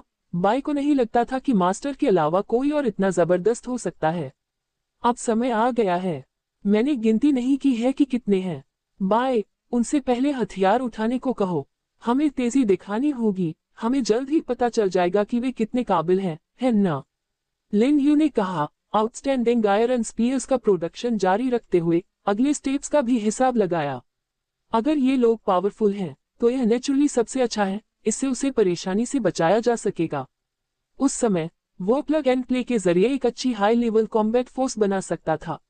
लेकिन अगर वे कामयाब नहीं होते हैं तो दूसरे प्लान को लागू करने की जरूरत है, जिसमें बड़े electric guard machine gun platform की पावर को टेस्ट किया जाएगा। बेशक मशीन गन प्लेटफॉर्म चलाना बाई का काम होगा। लिन यू ने इसे खुद करने का प्लान नहीं बनाया था। अगर ये लाखों लिज़र्डमैन खजाने के बक्सों में बदल जाएं, तो अनगिनत छोटे खजाने के बक्सों को खोलना ही लिन यू को ऐसा महसूस कराने के लिए काफी होगा कि वह दुनिया को खत्म करना चाहता है। जब लिन यू तेजी से आउटस्टैंडिंग आयरन स्पीयर्स बना रहा था तो उसने देखा कि हॉर्न मॉन्स्टर्स अपने नए हथियार लेने के लिए एक ऑर्डर में लाइन में लगने लगे हैं। जिन्हें नए हथियार मिले वे दूसरी जगह भाग गए जहां बाई उन्हें देख रही थी। ये साफ दिख रहा था कि ये लोग काफी उत्साहित थे। वह सोच रहा था कि आने वाली लड़ाई में वे किस हद तक पहुंच पाएंगे। लिन यू को अचानक कुछ याद आया। 100 साल पहले कितनी ही इंसानी नस्लें जिंदा रहने के लिए एक साथ लड़ रही थीं। क्या कभी लिज़र्डमैन के साथ लड़ने का अनुभव हुआ था? अगर यह सच होता तो हॉन्ट मॉन्स्टर्स और लिज़र्डमैन की लड़ाई में आखिर कौन जीता या हारा? हालांकि लिन यू को लगा कि जवाब मिलने में ज्यादा समय नहीं लगेगा। दूसरी तरफ मौजूद लाखों लिज़र्डमैन की तुलना में 20,000 हॉर्न मॉन्स्टर्स काफी मामूली लग रहे थे। लेकिन उनसे लड़ना तो फिर भी मुमकिन होना चाहिए, है ना? आखिरकार उनके शरीर लंबे होते हैं, 4 पैर होते हैं और 2 जोड़ी आंखें होती हैं। उनकी दौड़ने की स्पीड और तेजी से पकड़ने की काबिलियत छोटे लिज़र्डमैन से बेहतर होनी चाहिए। जैसे ही लिन यू ने इस बारे में सोचा, जल्द ही 20,000 शानदार आयरन स्पीयर्स बन गए। और इस समय उसे लगा कि जैसे ही वह अपनी आंखें बंद करेगा, वह निश्चित रूप से सो जाएगा। बुरी आदत। लिन यू ने फिर से जम्हाई ली। उसने सींग वाले राक्षसों को देखा जो उत्साह से लगातार अपने हथियार ले रहे थे और अपना सिर हिलाया। ऐसा लगता था कि जब से वह इस दूसरी दुनिया में आया था, उसे ज्यादा रातें बिना सोए नहीं गुजारनी पड़ी थी। अंधेरा होते ही वह सो जाता और अपने आप जाग जाता। लेकिन बिना सोए लगभग 20 घंटे काम करना, जैसा कि अभी और जब तय किया गया एंशियंट सीक्रेट रेल गेट पहले दिखाई दिया था, कुछ हिस्सा था जो उसने सिर्फ अपने लूटपाट के अभियानों के दौरान ही किया था। फिर से जम्हाई लेते हुए लिन यू ने बाई की ओर देखा, जिसने अपना सिर उसकी ओर घुमाया। मास्टर, क्या आप बहुत थक गए हैं? हाँ, तुम्हें पता है, उस जगह से मैं बस जितना हो सके उतना सामान वापस लाना चाहता था। हमारे सारे वेयरहाउस भरे हुए हैं। मैंने अंडरग्राउंड वेयरहाउस भी बनाए हैं और वे सब फट रहे हैं। सोचो, 300 से ज्यादा बड़े वेयरहाउस में इतनी सारी चीजें भरी हुई हैं, और बाहर तुम सरिया और सीमेंट के पहाड़ देख सकते हो। लिन यू सच में बहुत थक गया था। वह इस डर से बैठने से बच रहा था कि कहीं उसे तुरंत नींद न आ जाए। मास्टर, प्लीज सो जाइए। बाय और ये डिवाइन हॉर्न रेस के सदस्य सब कुछ संभाल लेंगे। जब आप उठेंगे तो सब ठीक हो जाएगा। बाय ने लिन यू को दिलासा दिया और उसे आराम करने के लिए कहा। नींद से लड़ना टॉर्चर था। बाय ने कल रात एक सुरक्षित जगह पर अच्छी तरह आराम किया और खूब खाया। अभी वो पूरी तरह से एनर्जेटिक थी, उस एनर्जी का सही इस्तेमाल करने के लिए उत्सुक थी। लिन यू की तुलना में बाय को लगा कि वे एक दूसरे से बिल्कुल अलग हैं। अच्छा, ठीक है, वैसे भी समय आ जाना चाहिए। बाय, अगर कुछ हुआ, मुझे सोचने दो, मुझे इन लोगों के लिए पहले से जगह तैयार कर लेनी चाहिए। मास्टर, इसकी कोई जरूरत नहीं है। लड़ाई के बाद इसका ध्यान रखना। बाय सब कुछ अरेंज कर देगी। बाय ने लिन यू से फिर से आराम करने के लिए कहा और लिन यू नींद की ताकत को और रोक नहीं पाए, लड़खड़ाते हुए महल की शेल्टर में गई, स्लीप पॉड में लेट गई और तुरंत सो गई। उसी समय बाहर लड़ाई शुरू होने वाली थी। सभी डिवाइन हॉर्न रेस के सदस्यों, अपने हथियार उठाओ। बाय ने इन नई सेनाओं को उनकी भाषा में आदेश दिया। हाँ, डिवाइन हॉर्न रेस के सदस्यों ने एक साथ चिल्लाया और लगभग 20,000 लोगों ने उत्साह में अपने हाथ ऊपर उठा लिए। बाहर जाओ, हमलावरों को खत्म करो, अपना वजूद साबित करो और भगवान को तुमसे कुछ उम्मीदें रखने दो। हाँ, वे खून और उत्साह से उबल रहे थे। वे अच्छी तरह समझ गए थे कि जिन ताकतवर लोगों का वे पीछा कर रहे थे, उन्हें लड़ाई की जीत का इस्तेमाल ये साबित करने के लिए करना था कि वे वहीं रहने के लायक हैं। बाहर के दुश्मन हमलावर उनके लिए यह अधिकार पाने के लिए एकदम सही बलिदान थे। डिवाइन हॉर्न रेस, भगवान को अपनी ताकत दिखाओ, चार्ज करो, लड़ो। बाई की आखिरी चीख गूंजी जब वह ग्रीन क्लॉ और शियाओ ल्यूसी के साथ आसमान में उड़ गई और लगभग 20,000 डिवाइन हॉर्न रेस के सदस्य शहर के गेट की ओर बढ़े, जहां ज़ियाओ मेन गेट खोलने और इन शक्तिशाली योद्धाओं को बाहर निकालने के लिए तैयार थी। दिव्य सींग वाली जाति में कोई भी सैनिक ऐसा नहीं है जो लड़ नहीं सकता। 3 सींग वाले नेता ने अपना बहुत तेज हथियार उठाया। युद्ध के मैदान में दुश्मन के खून से अपने शरीर को साफ करो और एक शानदार पुनर्जन्म पाओ। हमला करो। गेट के जोरदार खुलने के साथ लगभग 20,000 डिवाइन हॉर्न रेस के सदस्य शहर की दीवार के गेट से बाहर निकल आए। ... लिन यू को पता नहीं था कि वह कितनी देर सोया था। जब उसने अपनी आंखें खोली तो बाहर अभी भी काफी अंधेरा था। हालांकि ये रात का अंधेरा नहीं था, बल्कि रोशनी से भरा एक धुंधलापन था। सिस्टम पैनल पर नजर डालते हुए लिन यू ने अपनी भौहें उठाई। मैं असल में अगले दिन सुबह 10 बजे तक सोया। ये काफी नेचुरल वेकअप था। लिन यू ने स्पेस स्लीप पॉड का दरवाजा खोला। उसने कल नहाया नहीं था और स्लीप पॉड में ही सो गया था, इसलिए उसके शरीर पर अभी भी काफी पसीना था। नाक सिकोड़ते हुए लिन यू ने हाथ हिलाया और दीवार पर एक स्क्रीन दिखाई दी, जिससे उसे पता चला कि बाहर का तापमान 19 डिग्री है और हल्की हवा चल रही है। लिन यू खिड़की के पास गई और आसमान की ओर देखा। ये बहुत ज्यादा उदास था, कल से भी ज्यादा। फिर उसने दीवारों के पार देखा। लिज़र्डमैन गायब हो गए थे। लिन यू ने भौहें चढ़ाईं। उसने जल्दी से अपना सुपर अलॉय फ्लाइंग आर्मर पहना, लिफ्ट से पहली मंजिल पर गया और बाहर भाग गया। आर्मर का फ्लाइंग मोड एक्टिवेट हो गया और लिन यू तुरंत दरवाजे से दीवार के सबसे बाहरी हिस्से की ओर भाग गया। वह तुरंत देख पाया कि दीवारों के बाहर एक भी लिज़र्डमैन नहीं था। हालांकि जमीन पर ऐसे निशान थे कि यहाँ भयंकर लड़ाई हुई थी। ऊबड़ खाबड़ जमीन, जो स्याही की तरह गहरे रंग की थी और जिस पर बहुत सारा खून लगा था, ने इस बात को पक्का कर दिया। लेकिन लिज़र्डमैन की लाशें कहाँ गईं? लिन यू ने कुछ देर तक खोज की और आखिरकार दीवार के उत्तरी हिस्से में सैकड़ों बड़ी काली भूरी राख की ढेरियां मिली। लिज़र्डमैन के शरीर के जले हुए हिस्से थे। आखिर कल क्या हुआ था? भले ही वह सच में लिज़र्डमैन को कोई खतरा नहीं मानता था, हॉर्न मॉन्स्टर्स बेकार हो सकते थे, लेकिन बाय और बाकी लोग वहां थे। फिर भी उन्होंने सच में उम्मीद नहीं की थी कि चीजें इस तरह सामने आएंगी। लिन यू दीवार पर गिरा और उसका दिल सदमे से ज्यादा हैरानी से भर गया। बाय और बाकी लोग कहाँ थे? छोटी बर्फीली छिपकलियां, सींग वाले राक्षस, वे सब कैसे गायब हो गए? ये हो सकता है। इस समय पंखों के फड़फड़ाने की जानी पहचानी आवाज और हवा में किसी चीज के चीरने की आवाज उसे सुनाई दी और लिन यू ने आसमान से एक बड़ी परछाई को नीचे उतरते देखा। मास्टर, आप उठ गए। बाई ने उलझन से भरी बड़ी बड़ी आंखों से मास्टर को देखा, अंदाजा लगाते हुए कि वह क्या सोच रहे हैं। कल की लड़ाई वैसी ही हुई जैसी रात तुमने देखी थी। हमने लगभग आधे लिज़र्डमैन को खत्म कर दिया और बाकी भाग गए। आधे खत्म हो गए? लगभग कितने? लिन यू इस संख्या से काफी हैरान थी। आधा, ये तो कम से कम 1 लाख से ज्यादा होगा। ये संख्या सुनने में आसान लग रही थी, लेकिन असल में ये बहुत डरावनी थी। सही कहूं तो यह 170,000 से थोड़ा ज्यादा होना चाहिए, मास्टर, बाई ने जवाब दिया। 170,000। तुमने ये नंबर कैसे निकाला? लिन यू अभी भी शक में थी। मास्टर, ये डिवाइन हॉर्न रेस थी जिसने लड़ाई के बाद बैटलफील्ड को हल्के से साफ करने के बाद ये नंबर निकाला था। यह ज्यादा नहीं होगा, बस कम होगा। दिव्य सींग जाति, वे बच गए। लिन यू को इस बात से कोई हैरानी नहीं हुई। जरूर 1 या 2 को बचना ही था, कुछ पीछे रह गए लोग भी बच जाएंगे। हाँ मास्टर, डिवाइन हॉर्न रेस बच गई और एक भी नहीं मरा। जो बुरी तरह घायल हुए उन्हें बस मामूली चोटें आईं, वे बहुत मजबूत हैं। बाई ने सिर हिलाया। उनमें से सबसे छोटे भी बहुत जबरदस्त फाइटर हैं।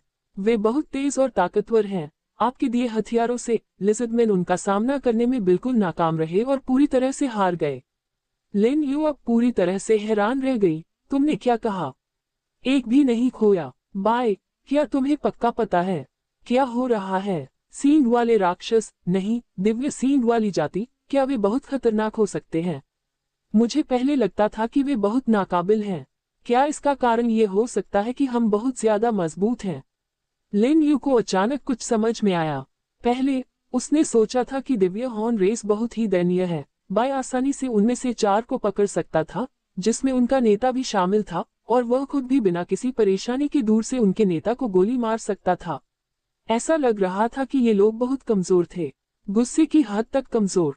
लिन यू को लगा कि उनका खुद का दावा, भगवान के अधीन सबसे शक्तिशाली जाति, पूरी तरह से शेख ही बघारना था।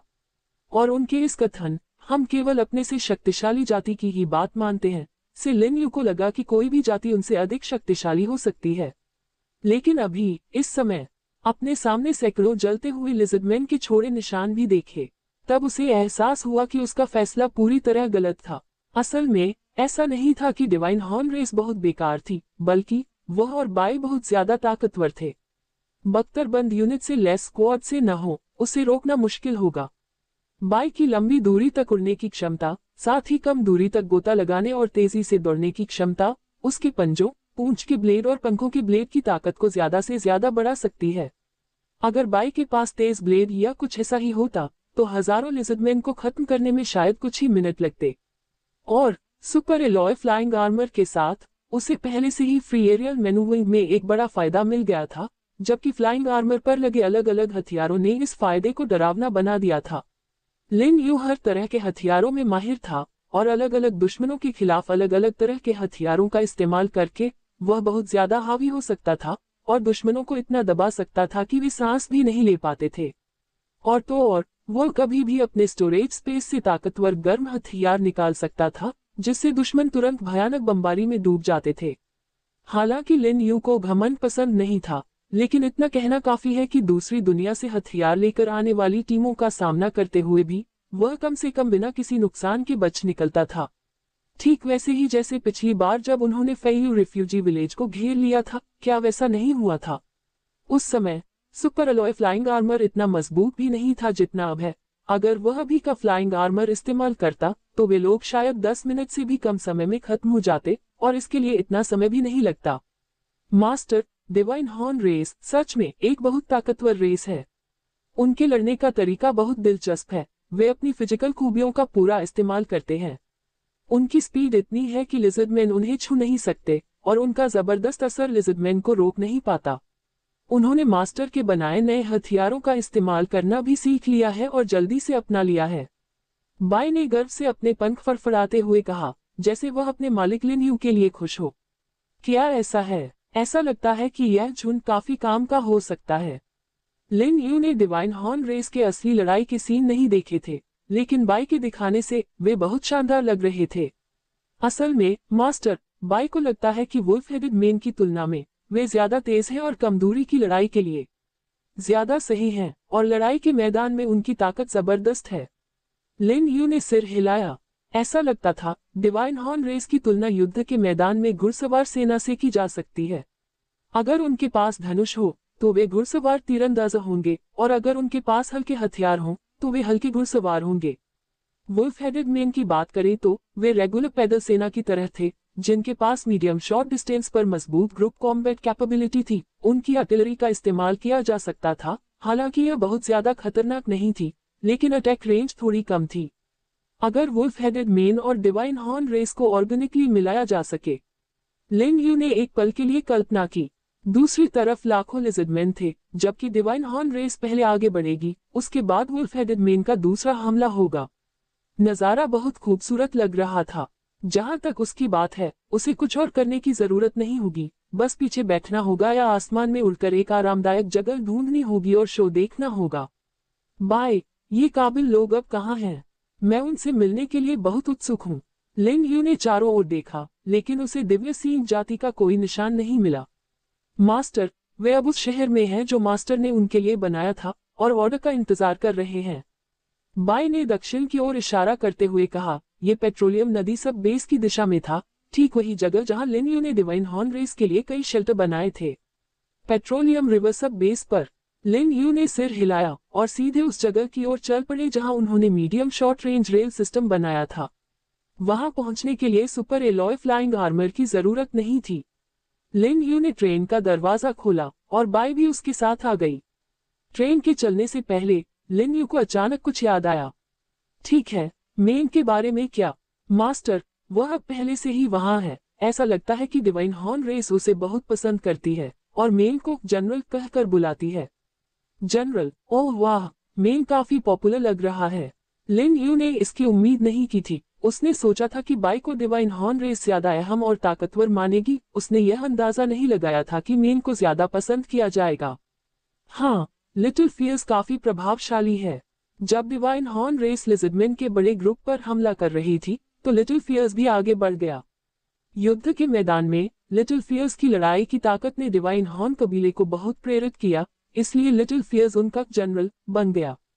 बाई ने इस मामले पर बिना किसी जलन के बात की, जिसकी लिन यू को उम्मीद थी। इसके बजाय बाई ने उसके लिए सच्ची खुशी दिखाई। यह आदमी सच में बहुत प्रभावशाली है। लिन यू ने सिर हिलाया। वैसे क्या वे भागे थे? यहीं से लिन यू को अचानक ये बात समझ में आई। 100 किलोमीटर से ज्यादा शेल्टर से एक बड़ी लड़ाई के बाद फिर पूरे रास्ते दौड़ते हुए। डिवाइन हॉर्न रेस सच में बहुत मुश्किल है। ऐसा नहीं था मास्टर। डिवाइन हॉर्न कबीले ने उसी पर सवारी की जिस पर हम अभी सवार हैं। उन्हें एक एक ट्रिप पर ले जाया गया। इसका इस्तेमाल करके लिन यू एक बार फिर हैरान हुई।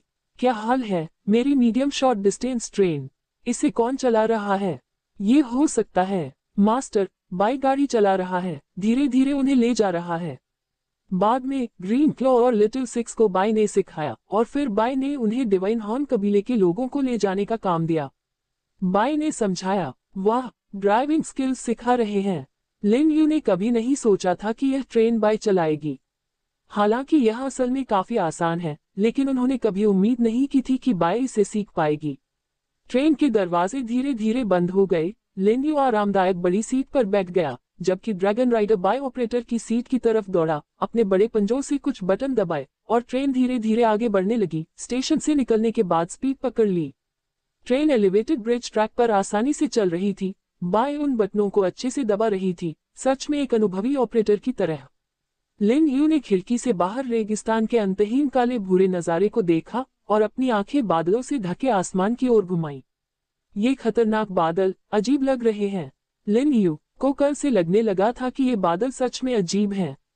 उन्होंने ये भी अंदाजा लगाया कि ये बादल कल की आपदा में लगी बड़ी आग से जुड़े हैं। दूसरी दुनिया को निगलने वाली जंगल की आग ने सब कुछ जला दिया और अलग अलग चीजों के साथ उठने वाले घने धुएं ने आखिरकार ऊपर मंडराते ये बादल बना दिए। क्या अगली आपदा इन बादलों से संबंधित होगी? लिन यू इस एहसास को दूर नहीं कर पा रही थी कि कुछ गड़बड़ है। अशुभ बादल आखिर में बारिश में बदल जाता है। और बारिश, क्या ये बाढ़ की आपदा हो सकती है? लेकिन पहले भी बाढ़ आ चुकी है, शायद ये दोबारा नहीं होगी। जैसे ही लिन यू सोच में डूबा, ट्रेन पेट्रोलियम रिवर सब बेस के पास पहुंच गई। बाइक के कुशल संचालन के कारण ट्रेन धीरे धीरे धीमी हो गई और स्टेशन पर पहुंचने पर स्थिर रूप से रुक गई। बाय अब काफी इम्प्रेसिव, एक्सपीरियंस्ड ड्राइवर बन गया है। लिन यू ने माना, ये छोटा सा लड़का बहुत वर्सेटाइल लगता है। बिना किसी दिक्कत के लड़ सकते हैं, मदद कर सकते हैं, उड़ सकते हैं, ट्रांसलेट कर सकते हैं और अब गाड़ी भी चला सकते हैं। एक सच्चा ऑलराउंडर। मास्टर, बाई को समझ नहीं आ रहा है कि ड्राइवर क्या होता है। बाई ने सोचते हुए अपना सिर झुकाया, फिर सिर हिलाया। मास्टर, बाई को मोटे तौर पर समझ आ रहा है। इसका मतलब होना चाहिए कोई ऐसा जिसके पास अच्छी ड्राइविंग स्किल्स हो, है ना?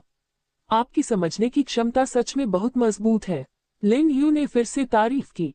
ट्रेन से उतरने के बाद वह सीधे पेट्रोलियम निकालने और रिफाइनिंग प्लेटफॉर्म पर गया और अलग अलग पेट्रोलियम प्रोडक्ट इकट्ठा किए। आप कह सकते हैं कि ये चीजें अब उनकी लाइफलाइन है। सुपर अलॉय फ्लाइंग आर्मर के लिए जरूरी एविएशन फ्यूल यहीं से आता है और यह आर्मर ठीक वही है जिसकी उसे रोजाना बड़ी मात्रा में इस्तेमाल करने की जरूरत होती है। अभी किसी ने भी वर्ल्ड ट्रेड चैनल पर तेल या गैसोलीन बिकते नहीं देखा है। और जब जिंग लिंगफिंग ने लिली कलाहाउ से जुड़ने के लिए अपना रिफ्यूजी विलेज छोड़ा तो उसने सारा गैसोलीन ले लिया। ये बात फेई यू से सुनी गई थी। शुरू में लिन यू ने सोचा कि शायद वह कुछ पीछे छोड़ जाएगा।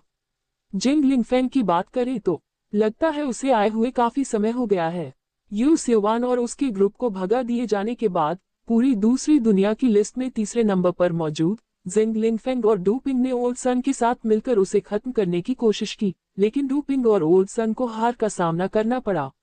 लिन यू ने ओल्ड सन से कंफर्म किया कि जिंग लिंगफेंग और वह पहले भी दूसरों के साथ पहली मुसीबत से बच गए थे, यहाँ तक कि इस दूसरी दुनिया से बचकर धरती पर वापस आ गए थे और 20 साल तक सुरक्षित रहे थे। उसके बाद ही वे पूरी इंसानियत के साथ फिर से इस जिंदा रहने वाली दुनिया में आए। डू पिंग और ओल्ड सन को खत्म करने के बाद जिंग लिंगफेंग को पता था कि वह बच नहीं सकता, इसलिए वह सीधे भाग गया और लिली कलाहाउ के सामने सरेंडर कर दिया और रिफ्यूजी विलेज वालों को छोड़कर उसका सबऑर्डिनेट बन गया। बाद में फेई यू और दूसरों ने रिफ्यूजी विलेज पर कब्जा कर लिया, लेकिन जिंग लिंगफेंग का कोई पता नहीं चला। सच में ये बूढ़ा आदमी छिपने में बहुत अच्छा है। लिन यू ने याद किया, ऐसा लगता है कि तब से जिंग लिंगफेंग ने वर्ल्ड चैनल पर एक शब्द भी नहीं कहा है, न ही वर्ल्ड ट्रेड मॉल पर कुछ खरीदा या बेचा है। पूरा व्यक्ति अदृश्य लगता है, उसका कोई निशान नहीं बचा है। इसी बात पर पृथ्वी पर लौटने के लिए तरीका खोजने के लिए अभी भी जिंग लिंगफेंग को पकड़कर उससे राज उगलवाना होगा। पहले पृथ्वी पर लौटने के तरीके के बारे में बताने वाली डायरी असल में ओल्ड सन और जिंग लिंगफेंग ने बनाई थी। ओल्ड सन को पकड़ने के बाद उसने राज नहीं बताया, लेकिन बार बार तथाकथित सफेद दरवाजे थ्योरी को कंफर्म किया और जिद करके चुप रहा। लेकिन अभी के नजरिए से जिसे सफेद दरवाजा कहा जाता है, वह एक्सप्लोरेशन का गेट है जो सीधे ह्यूमनॉइड एलियन रेस के सर्वाइवल एरिया की ओर जाता है, जो पूरी इंसानियत की दूसरी दुनिया से अलग है। न तो पृथ्वी से कोई सीधा लिंक है, न ही सिस्टम द्वारा वापस न बुलाने वाला कोई दरवाजा है। मास्टर, सोच रहे हैं कि कैसे लौटूं? बाई ने अचानक पूछा। लिन यू के साथ लंबा समय बिताने के कारण बाई को सब कुछ पता है, सब कुछ समझ में आता है। मास्टर जिस व्यक्ति को बूढ़ा आदमी कहता है, उसे ये भी पता होता है कि वह किसकी बात कर रहा है। इसका इंटेलिजेंस लेवल, सोचने का तरीका अब इंसानों के लेवल तक पहुंच गया है, यहाँ तक कि कुछ से तो आगे भी निकल गया है। इसका डेवलप्ड ब्रेन और लिन यू के साथ लंबे समय तक रहने से पैदा हुई मौन समझ बाई को लिन यू के साथ अपने विचारों को जल्दी से मिलाने में मदद करती है। हाँ, कोई बात नहीं, यह अभी भी आखिरी लक्ष्य है ना? बाई, इंसानों का यहाँ कोई ठिकाना नहीं है। लिन यू ने अपनी बाहें फैलाते हुए आराम दिया। दूसरी दुनिया बहुत बंजर है, पानी, खाना, सभी तरह के रिसोर्स कम हैं। इंसानों के जिंदा रहने और विकास में मदद करने में नाकाम। 20 अरब से कम इंसानों को जिंदा रखने के लिए मॉन्स्टर्स से खजाने लूटने पर भरोसा करना साफ तौर पर अनरियलिस्टिक है। इसलिए पृथ्वी पर लौटना ही भविष्य का रास्ता होना चाहिए, मानवता का भविष्य। सच में मास्टर, बाई ने हाल ही में कुछ सोचा है। बाई ने आसमान की तरफ देखा जो घने बादलों से ढका हुआ था। उसकी नजर उन घने बादलों के पार जा रही थी। शायद बाई यहाँ के लिए नहीं बनी है। ओह बाई, तुम ऐसा कैसे सोचने लगे? लिन यू को थोड़ी हैरानी हुई, हालांकि वह बहुत पहले से ऐसा सोच रहा था। आखिरकार बाई और बाकी लोग बहुत खास हैं।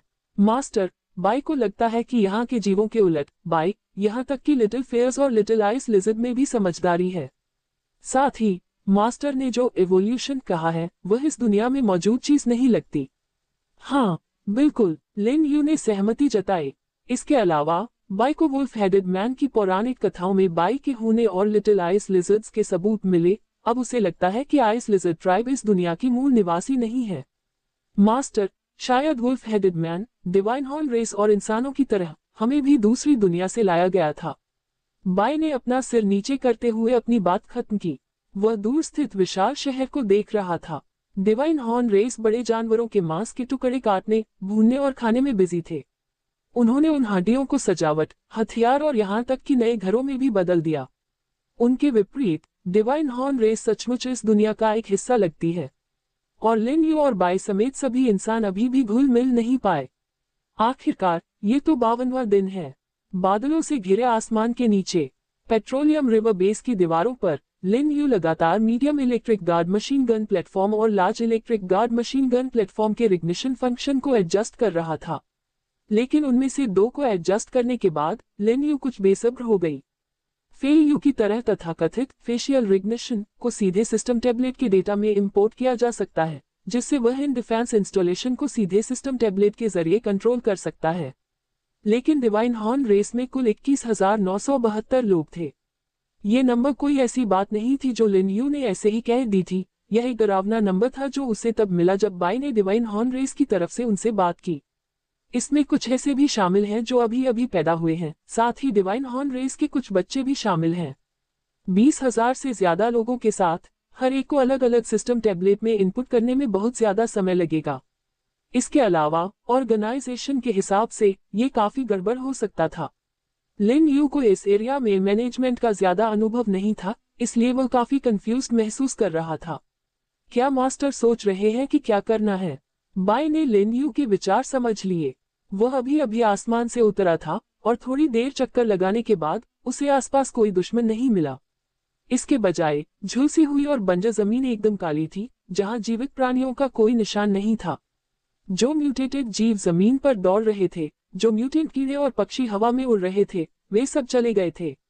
असली पेड़ पौधे आग में पूरी तरह जल गए, जिससे काली राख के अलावा कुछ नहीं बचा और उजाड़ जमीन हमेशा के लिए फैल गई।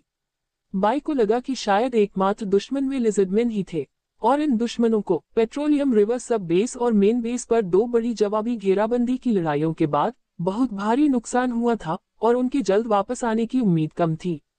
अपने मालिक लिन यू के पास उतरते हुए बाई ने देखा कि मालिक मशीन गन प्लेटफॉर्म पर कुछ बुदा रहा था। ऐसा लग रहा था कि वह कुछ सोच रहा है। उसने दूर की दीवारों पर नजर डाली, जहां बिजी डिवाइन हॉर्न रेस के लोग काम कर रहे थे, और तुरंत अंदाजा लगाया। हाँ बाई, मैं सोच रहा हूँ, क्या मुझे इन मशीन गन प्लेटफॉर्म से सभी डिवाइन हॉर्न रेस के सदस्यों को पहचान दिलाने की जहमत उठानी चाहिए या उन्हें खत्म कर देना चाहिए, क्योंकि उनका मुख्य मकसद वैसे भी इस पेट्रोलियम रिवर सब बेस की रक्षा करना है। लिन यू ने बेबसी से अपना सिर हिलाते हुए कहा। दरअसल उस समय इन चीजों का काम कुछ दिव्य सीन जाति जैसा ही था। जैसा कि बाई ने बताया, डिवाइन हॉर्न रेस और लिजर्डमैन के बीच हुई लड़ाइयों से ये देखा जा सकता था कि डिवाइन हॉर्न रेस की लड़ने की ताकत काफी जबरदस्त थी, जिसने लिजर्डमैन को बुरी तरह हरा दिया। और यह बात भिखारियों या बचे हुए लोगों पर भी लागू होती है। जहां तक जेआ युनझान और कंपनी के पास हथियारों की बात है, तो लिन यू को इसकी चिंता नहीं थी। उनके वेयरहाउस में अभी भी पॉइजन सेलेस्टियल ड्रैगन शेल्स का काफी स्टॉक था, और सेलेस्टियल ड्रैगन आर्मर की कुछ 100 सेट बनाना कोई प्रॉब्लम नहीं होनी चाहिए। और ऐसा लग रहा था कि इन दिव्य सींग वाली जातियों ने भी कुछ समय पहले ही उन पौराणिक विशालकाय जानवरों के बुलेट रेसिस्टेंट शील्ड्स को हटा दिया था, जिन्हें उन्होंने अभी अभी मारा था, और उनका इस्तेमाल कवच बनाने के लिए करने का इरादा था। लिन यू ने सोचा कि जब उसके पास कुछ खाली समय होगा तो वह इन बाहरी कवचों से कुछ कवच बनाने में दिव्य सींग जाति की मदद कर सकता है। इतने सारे लोगों के साथ कम से कम 1000 लोगों का इंतजाम हो जाना चाहिए। जहां तक हथियारों की बात है, उनके आउटस्टैंडिंग आयरन स्पीयर्स अभी के लिए काफी होंगे। उनकी लड़ने की ताकत जबरदस्त थी, लगभग medium electric guard machine gun platform के काम के बराबर। इसके अलावा उनकी बेहतर मोबिलिटी ने medium electric guard machine gun platform की लिमिटेड रेंज को पीछे छोड़ दिया। उनकी एकमात्र कमी यह हो सकती है कि वे बड़े जीवों या सीक्रेट रेल में storm flying lizard, tentacle monster और पॉइजन सेलेस्टियल ड्रैगन जैसे उड़ने वाले जीवों को संभाल नहीं सकते। मास्टर बाई को लगता है इन मशीन गन प्लेटफॉर्म का इस्तेमाल कुछ समय के लिए नहीं करना चाहिए। हर एक के लिए फेशियल रिकग्निशन में बहुत समय लगेगा और उनकी कॉम्बैट पावर भरोसेमंद है। मास्टर उन्हें और ज्यादा पावरफुल हथियार भी दे सकते हैं जो उन गार्ड कैनन प्लेटफॉर्म की जगह ले सकें। बाई ने एक पल सोचा और लिन यू की तरह ही नतीजे पर पहुंचा। असल में अगर उनके पास कैटापल्ट, सीज इंजन और ब्लास्ट क्रॉसबो कैरेज जैसी चीजें हैं तो कुछ ही चालों में बड़े जीवों से निपटा जा सकता है। लिन यू ने इन बातों पर विचार किया और सोचा कि यह कोशिश करना वाकई फायदेमंद होगा। इस दिव्य सींग वाली जाति में बहुत ताकत थी और उनकी संख्या भी कम नहीं थी। अगर वुल्फ हेडेड मैन की लड़ाई की ताकत काम की हो गई तो वे लिन यू के हाथ में एक बहुत अच्छा तुरुप का पत्ता साबित होंगे। और यह कार्ड सच में कुछ बचाव के तरीकों की जगह ले सकता है, बशर्ते वे भरोसेमंद हों। मास्टर आप उन पर भरोसा कर सकते हैं। असल में वे काफी भरोसेमंद हैं। बाई कम से कम उनके लिए गारंटी तो दे सकती है। बाई ने इस पॉइंट पर कहा, ओह मैं समझता हूं कि वे ताकतवर लोगों की तारीफ करते हैं, लेकिन अगर वे ताकतवर हो गए तो क्या वे बगावत नहीं करेंगे या कुछ और?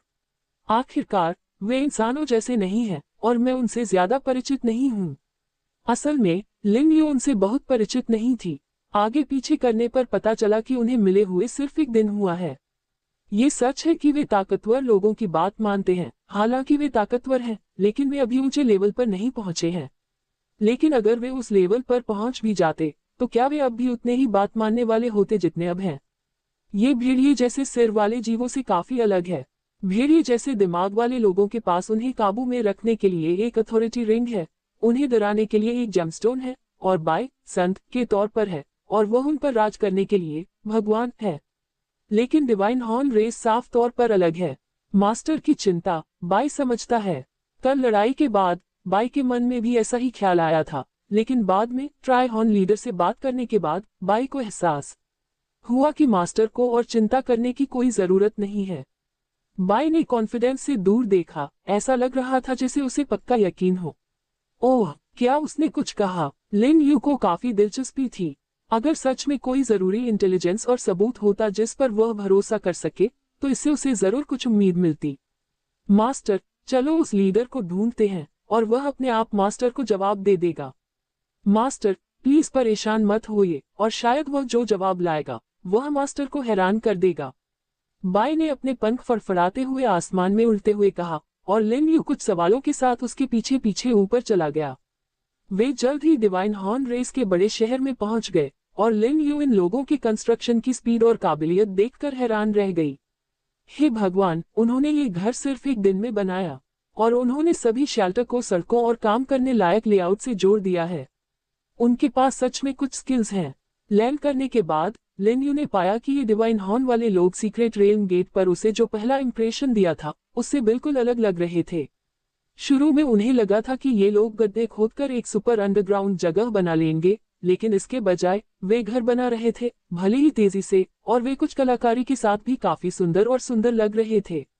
आखिर में उन्होंने काफी रेगुलर लेआउट और फंक्शनल जोन भी बनाए जो उनकी सोच से भी बेहतर थे।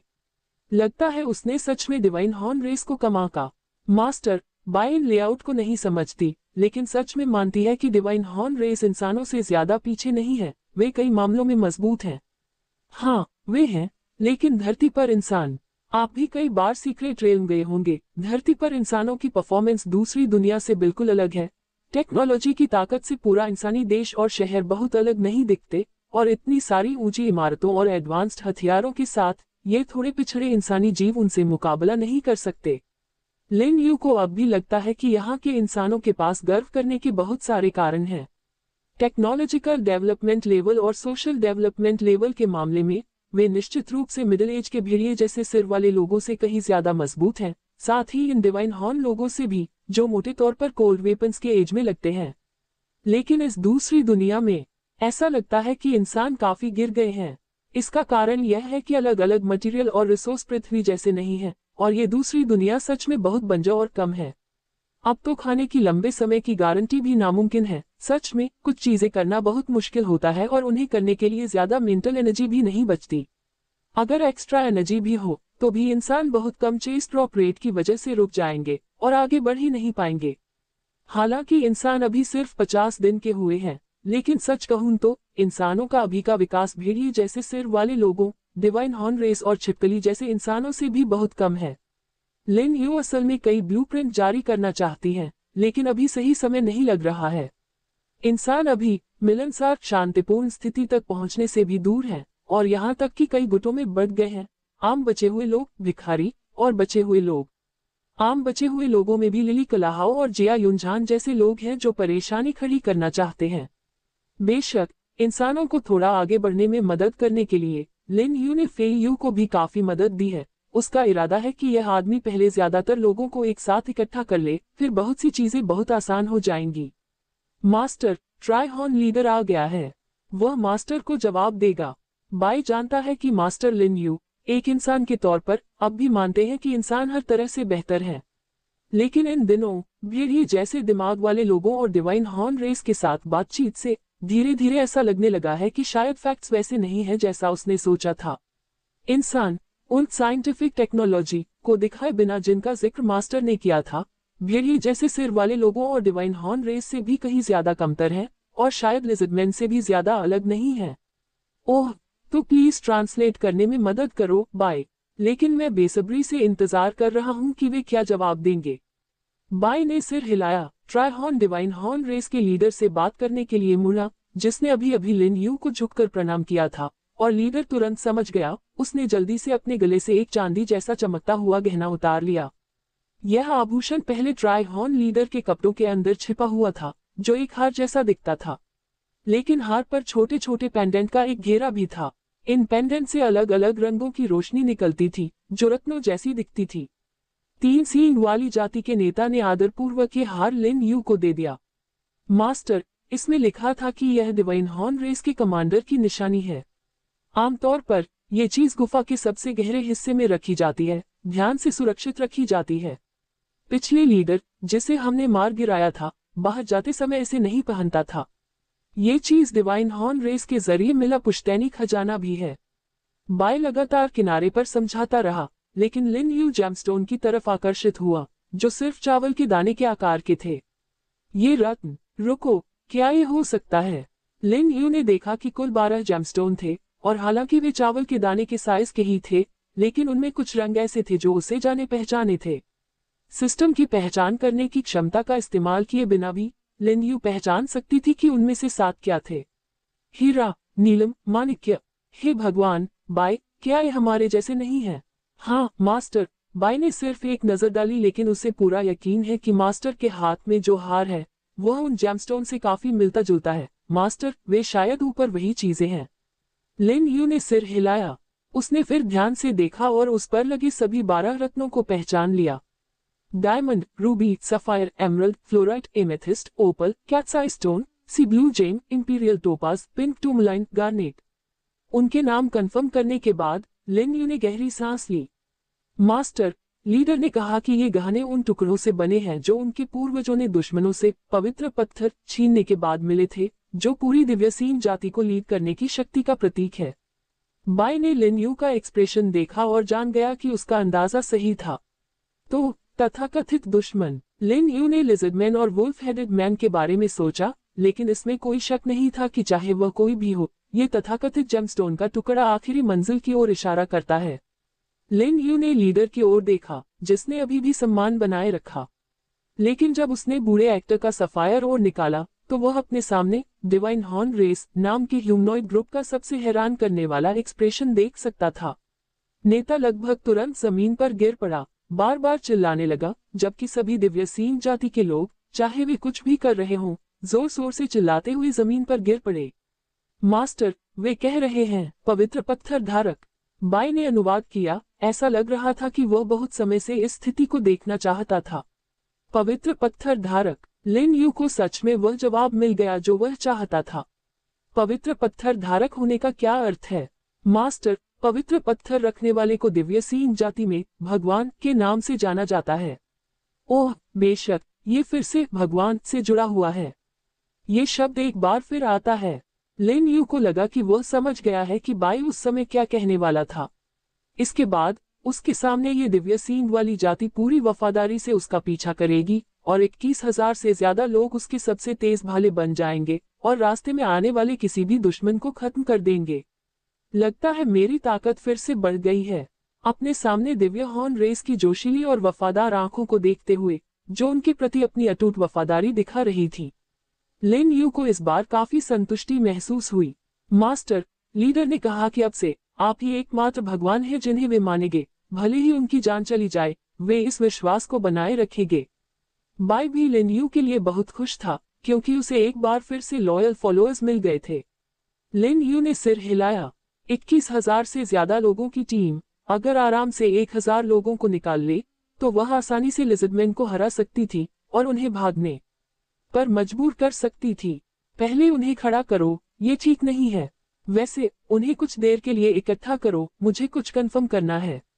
लिन यू एक काफी बड़ी जगह पर आया और डिवाइन हॉर्न रेस के खड़े होने के बाद वे बाई के कमांड में लिन यू के सामने अच्छी तरह से लाइन में खड़े हो गए। अब तो उन्होंने सीधे स्टोरेज स्पेस से बाकी 7 जेमस्टोन निकाल लिए। तब लिन यू ने 3 सींग वाले कबीलों के सरदार की सिसकने की आवाज सुनी। अरे वाह! इसके बाद लीडर के जोर से चिल्लाने पर डिवाइन हॉर्न रेस के सभी लोग एक बार फिर लेट गए। हे भगवान, क्या यह आपकी पूजा करने का शानदार तरीका है?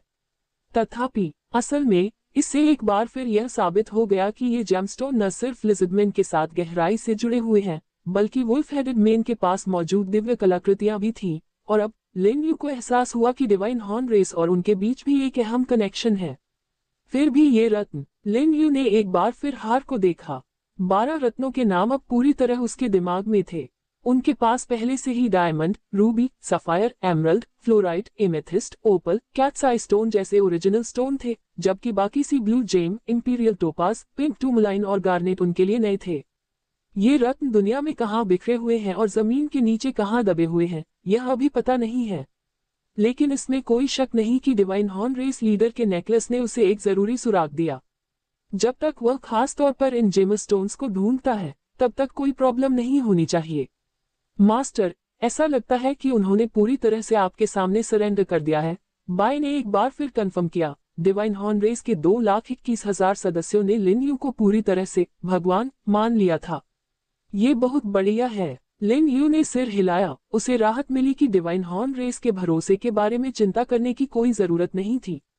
उनकी वफादारी उन वुल्फ हेडेड मैन जैसी थी जिन्होंने अथॉरिटी रिंग देखी थी, और उनकी भक्ति पक्की थी।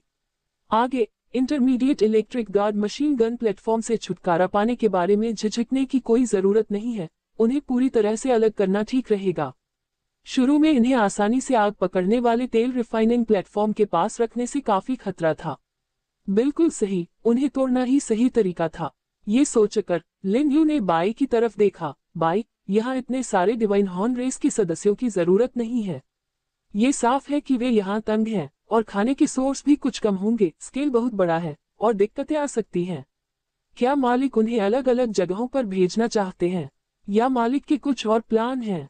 बाई ने सच में ये सोचा था, लेकिन हो सकता है कि उसका तरीका मालिक जैसा न हो, और नहीं जरूरी नहीं कि सबसे अच्छा हो। असल में यहाँ सिर्फ 4,000 ही काफी होंगे, बहुत ज्यादा होने पर नुकसान होगा। बाकी 17,000 को कई सब बेस की सुरक्षा के लिए बराबर बांट दे। क्या ये सही नहीं लगता? लिन यू के पास 4 सब बेस थे, जिसमें ऑयल रिवर सब बेस के पास वाला भी शामिल था, जो शेल्टर के दक्षिण में था। ऑयल रिसोर्स काफी जरूरी लग रहा था, इसलिए यहाँ और डिवाइन हॉर्न रेस के सदस्यों की जरूरत थी। बहुत दूर उत्तर में नेचुरल सल्फर और माउंटेन सब बेस में रिसोर्स कम थे, लेकिन कुछ जरूरी मेटल और निकाले जा सकते थे। वहां 2,000 को छोड़ना मुमकिन था। शेल्टर के सबसे पास नाइट्रेट और एरिया था, जो ज्यादातर नाइट्रेट और गोल्ड माइन से भरा था। साथ ही कुछ पत्थर भी थे। वहां करीब 3,000 लोगों की जरूरत थी। नए पश्चिमी सब बेस के लिए लिन यू ने इसकी रखवाली और इसे डेवलप करने के लिए 2,000 लोगों को भेजने का फैसला किया। यह एक ऐसा इलाका था जिसे उसने अभी तक ठीक से एक्सप्लोर नहीं किया था, और अगर हो सके तो लिन यू इन 2,000 लोगों को पश्चिम के लिए अपनी स्पेशल मोबाइल फोर्स के तौर पर चाहता था। उनकी स्पीड से अगर कुछ भी होता तो ये स्पेशल यूनिट जल्दी से शेल्टर तक पहुंच सकती थी। बाकी 4,000 लोग शेल्टर में स्टैंड बाय पर रहेंगे। लिन यू का प्लान सुनने के बाद बाई ने थोड़ा सिर हिलाया। असल में बाई ने लोगों को अलग अलग सब बेस पर भेजने के बारे में सोचा था, लेकिन मास्टर की तरह सोच समझकर और बड़े पैमाने पर नहीं। मास्टर, बाकी 10,000 कैसे बांटे जाएंगे? बाई ने जल्दी से हिसाब लगाया और बची हुई रकम का पता लगाया।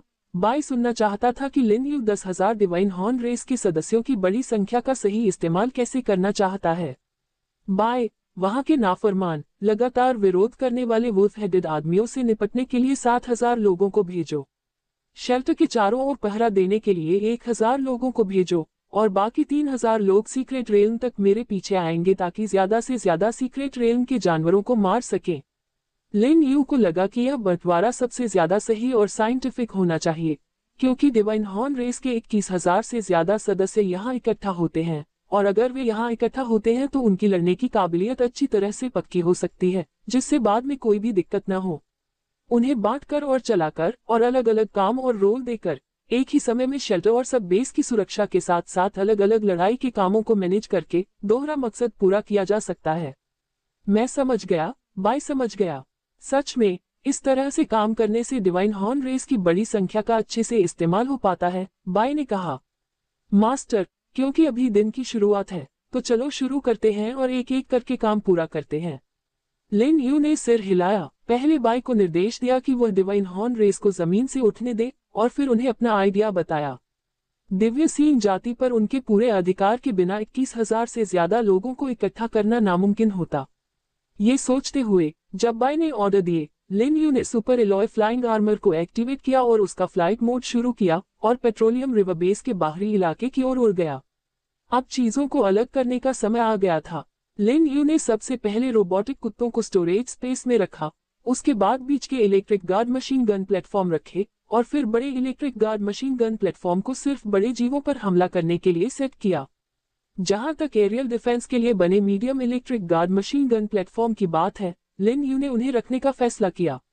कौन जानता है कि लिजर्डमैन कब जमीन और हवा में मिलकर हमला करने का फैसला कर ले और सीक्रेट रेल्म से स्टॉर्म फ्लाइंग लिजर्ड्स या कुछ और लेकर आएं। तब वे medium electric guard machine gun platform काम आएंगे। सच कहूं तो लिजर्डमैन ने यहाँ बहुत सारे सैनिक खो दिए हैं, फिर भी वे लगातार हमले करते रहते हैं, जिससे ये पता चलता है कि वे इस जगह पर कब्जा करने के लिए कितने पक्के हैं। लिन यू ने अंदाजा लगाया कि इसका एक बड़ा कारण वह बड़ा गड्ढा था जो एक सुपर अंडरग्राउंड जगह बन गया था। इस जगह में बड़ी मूर्ति और डिवाइन हॉल ऑफ ऑब्लिवियन, जहां मूर्ति असल में खड़ी थी, लिजर्डमैन के लिए बहुत जरूरी थे। इसका कारण ... बड़ी मूर्ति के मुंह में गोल पत्थर की वेदी थी। ऐसा लगता था कि जब भी लिजर्डमैन कोई समारोह करते थे तो इस जगह को एक महत्वपूर्ण जगह के तौर पर इस्तेमाल किया जाता था। कम से कम अब तो ऐसा ही था। लिन यू ने कहीं और कोई ऐसी बनावट या दिव्य हॉल जैसा कुछ नहीं देखा था, और वर्ल्ड चैनल पर इस बारे में कोई न तो देखा गया, न ही कोई रिकॉर्ड या चर्चा हुई। ऐसा लगता था कि लिजर्डमैन खास तौर पर रेगिस्तानी इलाके में गए थे, जहां इत्तेफाक से सभी जमीन के नीचे के खंडहर थे। अलग अलग इलाकों में फैले होने के बावजूद जब से लिजर्डमैन को पहचाना गया है, रेगिस्तान में उनकी मौजूदगी हमेशा सबसे ज्यादा रही है। खासकर वे लिन यू को बहुत पसंद करते थे।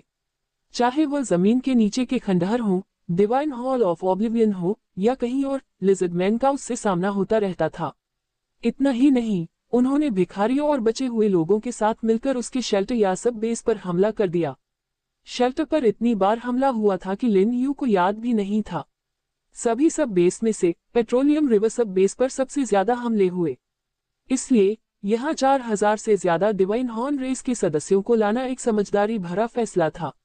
सभी बीच के electric guard machine gun platform और बड़े electric guard machine gun platform हटाने के बाद पेट्रोलियम रिवर सब बेस पर हवाई दुश्मनों से बचाने के लिए दीवारों की सिर्फ 2 लेयर और कुछ मशीन गन प्लेटफॉर्म बचे थे। जैसे ही गार्ड मशीन गन प्लेटफॉर्म के एमओ चैम्बर भर गए, लिन यू ने बाई को भी उड़ते हुए देखा। 17,000 से ज्यादा डिवाइन हॉर्न रेस के सदस्य भी इस जगह की ओर बढ़ रहे थे।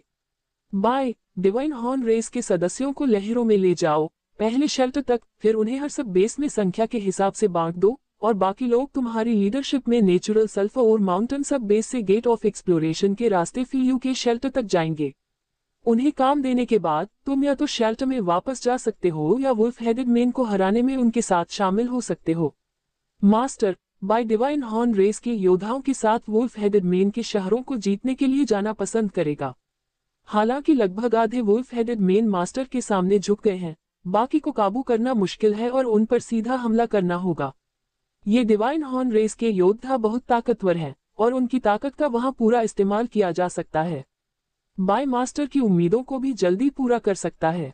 बाय को लड़ाई में ज्यादा दिलचस्पी थी। डिवाइन हॉर्न रेस को पूरी तरह से अपने अधीन करने के बाद बाय के मन में मास्टर के लिए पूरी वुल्फ हेडेड रेस को पकड़ने के बारे में और विचार आए। अगर ऐसा होता तो मास्टर जो भी करना चाहते थे वह ज्यादा फायदेमंद होता। यह एकदम सही है। मैं इस समय का इस्तेमाल शेल्टर में तय पुराने सीक्रेट दायरे के गेट से सामान इकट्ठा करने और फीयू की खबर का इंतजार करने का सोच रहा हूँ।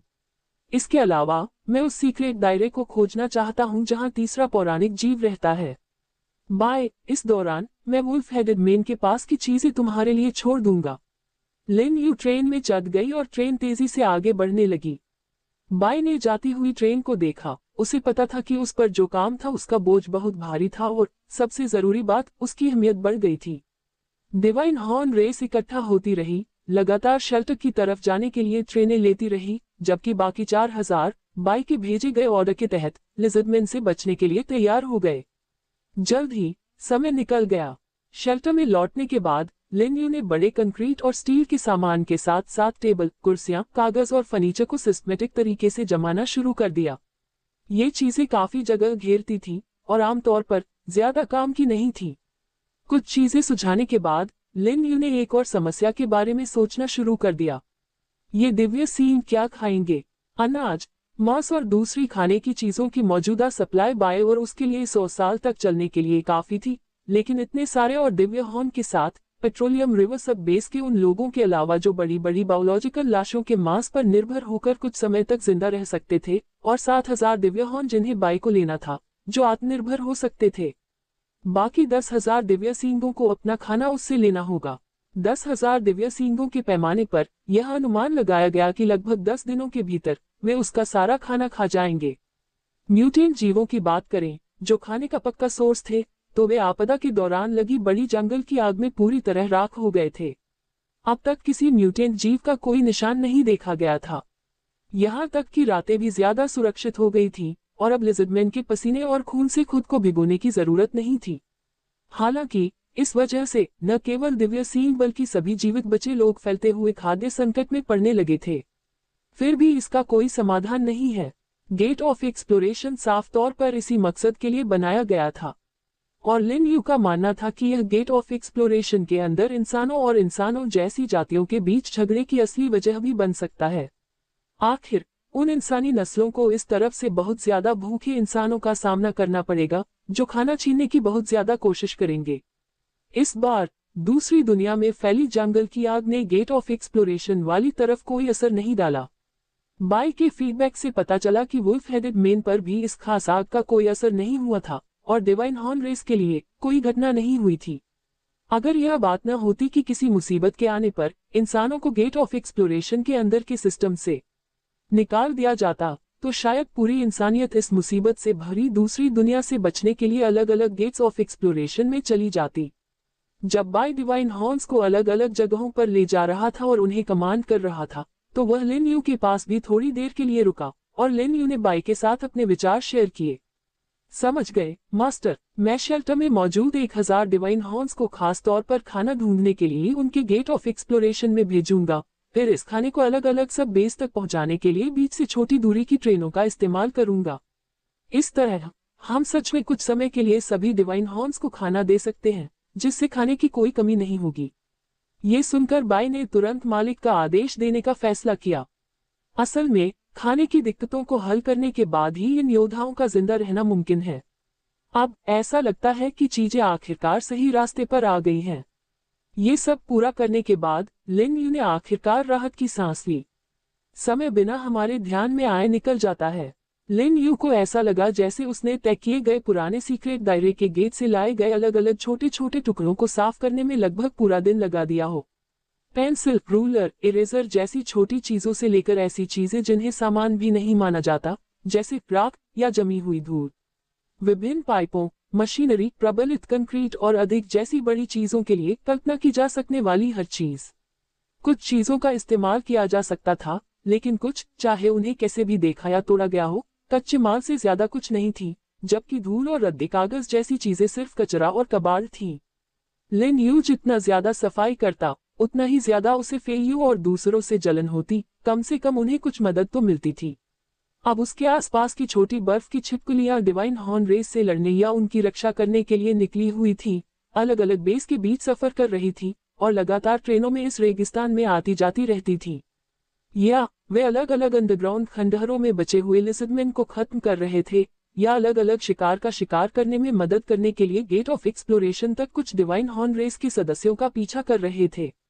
या वे शेल्टर में अलग अलग जगहों पर थे, चाहे ग्लास ग्रीन हाउस में हो या 2 ब्रीडिंग फार्म में, वे या तो एंट्रांस पर पहरा दे रहे थे या सफाई करने के लिए अंदर भाग रहे थे, कभी आराम नहीं कर रहे थे। बाय अब डिवाइन हॉर्न रेस के एक ग्रुप को लीड कर रहा था, जो नेचुरल सल्फर और माउंटेन से गुजरते हुए फेयू के शेल्टर के पास गेट ऑफ एक्सप्लोरेशन की ओर बढ़ रहा था। वहां वे सीधे वुल्फ हेडेड मेन के एक्सप्लोरेशन एरिया तक पहुंच सकते थे, और बाय का मकसद उन वुल्फ हेडेड मेन को लीड करके वहां बची हुई रेजिस्टेंस फोर्स को काबू में करना था। बेशक उन्हें वुल्फ हेड अथॉरिटी रिंग भी हासिल करने की जरूरत थी, जो शक्ति और अधिकार का प्रतीक थी, ताकि वुल्फ हेडेड मेन को पूरी तरह से काबू में किया जा सके। जियाओ मेंग, वह आदमी, अब शेल्टर के सेंटर में कमांडर के तौर पर काम कर रहा था, जो लिटिल आइस लिजर्ड्स और डिवाइन हॉर्न रेस को मैनेज करने के लिए जिम्मेदार था, और यह पक्का कर रहा था कि लिन यू को कोई परेशानी न हो। ठीक है, यह इस तरह से अच्छा है, अगर वे सब मेरी सफाई में मदद करने आते तो वे भी काम खत्म नहीं कर पाते, लेकिन सच में हमें इस शेल्टर को जल्दी से खाली करना होगा, ये हर बार ऐसे ही जमा नहीं हो सकता। लिन यू को लगा कि अब काम भारी हो गया है। उसने तो ये भी सोचा कि यह सब साफ करने से लड़ना कहीं ज्यादा आसान है, लेकिन सच कहूं तो अभी सफाई करना, या शायद सिर्फ सफाई करना ही वह कर सकता था। दूसरों को सामान ले जाने के लिए बुलाना उससे कम असरदार था कि वह उन्हें सिर्फ स्टोरेज स्पेस में रख दे या हाई प्रिसिजन रिसर्च वर्कस्टेशन का इस्तेमाल करके उन्हें एक एक करके डिकम्पोज करके असरदार रॉ मटेरियल में बदल दे। हालांकि बहुत सारी चीजें थीं, लेकिन लिन यू को अभी भी नहीं लगा कि यह काफी है। लेकिन सच में मुझे थोड़ा आराम करना चाहिए, लगातार सिर झुकाकर काम करना ठीक नहीं है। मैं लोहे का नहीं बना हूं। खुद को ठीक करने की काबिलियत होने के बावजूद वह इस दूसरी दुनिया में चाहे कुछ भी कर ले, उसे शारीरिक थकान महसूस नहीं होती। अगर कोई है भी तो वह सब दिमागी थकान है, और दुर्भाग्य से उनकी मानसिक थकान काफी गंभीर लग रही थी। खासकर हाल ही में इतनी सारी चीजें जमा होने की वजह से वह कुछ और नहीं संभाल पा रहा था। उसने अपना सिर रगड़ा और समय पर नजर डाली। शाम के 6 बज चुके हैं। वैसे वह सोच रहा था कि फेयू और बाकी लोग कैसे हैं। लिन यू ने अपना सिर उठाया और दूर तक देखा।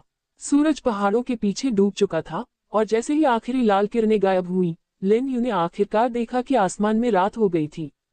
काम पर होने का समय। शुरू में उसने आराम करने के बारे में सोचा, लेकिन अचानक उसे एहसास हुआ कि उन डिवाइन हॉर्न रेस के सदस्यों के पास अभी भी रहने के लिए कोई जगह नहीं है। लिन यू ने आह भरी, अपना सिर हिलाया और शेल्टर के बाहर की बड़ी जगह की ओर चल दिया। उन्होंने शुरू में सोचा था कि इस शहर की दीवार के अंदर पहले से ही काफी जगह है, लेकिन डिवाइन हॉर्न रेस में ज्यादा लोगों के आने को देखते हुए वहां फिर से काफी भीड़ हो गई। और ये तो बस कुछ हजार डिवाइन हॉर्न रेस के सदस्य थे, अगर वे सब आ जाते तो और भी ज्यादा अफरा तफरी मच जाती। लिन यू ने इस बारे में सोचा और आखिर में बाहर बड़े एलॉय वेयरहाउस इस्तेमाल करने का फैसला किया, जिसमें एक लाइन में 3, हर लाइन में 3, सभी एक साथ जुड़े हुए एक बहुत बड़ा वेयरहाउस बनाते हैं। बेशक इसमें लिन यू के एलॉय रिजर्व का बहुत ज्यादा हिस्सा खर्च हो गया, लेकिन सच कहूं तो लिन यू के पास अभी बहुत ज्यादा एलॉय रिजर्व था।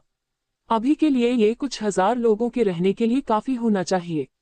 अगर यह सच में काफी नहीं है तो मैं जमीन के नीचे एक और बेसमेंट बना सकता हूँ, जिसमें लोगों के रहने के लिए 2 मंजिलें हों। फिर लिन यू ने सिर हिलाया। सिर्फ घर देना काफी नहीं था, खाने पीने और साफ सफाई का भी मामला था, खासकर आखिरी वाला। ये देखते हुए कि डिवाइन हॉर्न रेस का हर सदस्य कितना लंबा और बड़ा था, उनका खर्च निश्चित रूप से कम नहीं था, और बर्बादी भी शायद बहुत ज्यादा होगी। लगता है मुझे एक बनाना चाहिए, है ना? क्या कोई शील्ड टनलिंग मशीन इधर उधर पड़ी नहीं थी? वह बहुत समय से धूल फांक रही है ना? लिन यू को अचानक बड़ी खुदाई मशीन याद आ गई। असल में वह चीज काफी बड़ी थी। लिन यू ने उसे आखिरकार एक बड़े वेयरहाउस में स्टोर करने के लिए बहुत मेहनत की थी। अच्छी बात यह थी कि यह एक छोटे लेवल की शीट टनलिंग मशीन थी। ये बहुत बड़ी चीजें नहीं खोद सकती थी, वरना इसका बड़ा साइज कहीं भी रखने पर परेशानी खड़ी कर देता। लिन यू आसानी से वापस गया, हर गोदाम को फॉलो करते हुए, और आखिर में वह बड़ी मशीन ढूंढ ली जो धूल खा रही थी, और उसने ये भी सोचा कि क्या उसे रॉ मटेरियल में डिकम्पोज किया जाए। तो ठीक है, आप इसे कैसे चलाते हैं? लिन यू को अचानक एक ब्लाइंड स्पॉट मिल गया। हालांकि उन्होंने जल्दी ही इसका समाधान ढूंढ लिया। मैं बस एक ऑटोमेटिक डिवाइस लगा दूंगा और उसे खुद काम करने दूंगा, क्या ये काम नहीं करेगा? ये सोचकर लिन यू ने शील्ड मशीन को स्टोरेज स्पेस में रखा और एक और ऑटोमेटिक डिवाइस बनाया। वह डिवाइन हॉर्न रेस के लिए नए बने सुपर वेयरहाउस से कई 10 मीटर दूर एक जगह पर गए और मशीन डॉग को बाहर निकाला। मशीन डॉग का प्रोग्राम सेट करने के बाद उसने नीचे की ओर खुदाई शुरू कर दी, जबकि लिन यू पास खड़ी होकर आसमान की ओर देख रही थी। ऐसा लग रहा था कि बहुत समय हो गया था जब वह रात में बिना लिज़र्डमैन के पसीने और खून की जमीन पर दाग लगे ऐसी आजादी का मजा ले रहा था। वैसे वह आग सच में बहुत भयानक थी। पिछली आपदा को याद करें तो ऐसा लगता है कि सबसे गंभीर नतीजा हाइपोक्सिया या सूखा या तथाकथित कीड़ों का झुंड या रेत के तूफान नहीं थे जिन पर मुश्किल से ही ध्यान गया था। असल में अब देखें तो ज्यादा बड़ा खतरा यह आग थी जिसने लगभग सब कुछ जला दिया था। आग को आपदाओं में शामिल नहीं किया गया था, फिर भी आपदा ने आग को जन्म दिया। हाइपोक्सिया की वजह से पौधे बेकाबू होकर बढ़ने लगे, सूखी की वजह से वे आग पकड़ने वाले हो गए और बिखरी हुई आग ने पौधों को जला दिया। रेतीली हवाओं ने आग फैला दी, जबकि तथाकथित कीड़ों का झुंड आग लगने के नए पॉइंट बन गए, जिससे आग दूसरी दुनिया के किसी भी बिना जले हिस्से में फैल गई। कोई कह सकता है कि इन मुसीबतों ने आग को जन्म दिया और उसके बढ़ने के लिए एकदम सही जगह बनाए, और यहाँ तक कि इंसानों वाली दूसरी दुनिया में आग को फैलने के लिए जरूरी हर चीज दी। अब आग ने न केवल सभी पेड़ पौधों को खत्म कर दिया था, बल्कि पौधों में मौजूद कई तरह के बदले हुए जीव, हवा में उड़ने वाले कीड़े और वे पक्षी भी खत्म कर दिए थे जो सिर्फ रात में दिखाई देते थे। कोई भी नहीं बचा। फिर भी सिर्फ बड़े जीव ही बचे रहे, और लिज़र्डमैन के नेतृत्व में उन्होंने पेट्रोलियम रिवर्सअप बेस पर हमला भी किया। ये सोचते हुए लिन यू ने नीचे देखा तो पाया कि मशीन डॉग्स ने एक बड़ा गड्ढा खोदना खत्म कर दिया था। फिर लिन यू ने एक छोटी शील्ड मशीन निकाली, उस पर एक छोटा ऑटोमेटिक डिवाइस रखा और शील्ड मशीन अंडरग्राउंड में घुस गई। अब ये सेट हो गया है। आगे अगर मैं इसे एक अलग पावर सोर्स से कनेक्ट करता हूँ। लिन यू ने इसे सीधे थर्मल जनरेटर से जोड़ा। सारी तैयारी करने के बाद उसने वोल्टेज और करंट के लिए इक्विपमेंट की जरूरतें चेक की और कुछ आसान कनेक्शन और स्विच दबाने के बाद छोटी शील्ड मशीन दहाड़ने लगी और धीरे धीरे चलने लगी। जल्द ही लिन यू ने देखा कि ऑटोमेटिक डिवाइस चालू होने के बाद छोटी शील्ड मशीन ने एक बहुत तेज आवाज निकाली और कुछ ही पलों में वह आवाज के साथ लगातार आगे बढ़ी।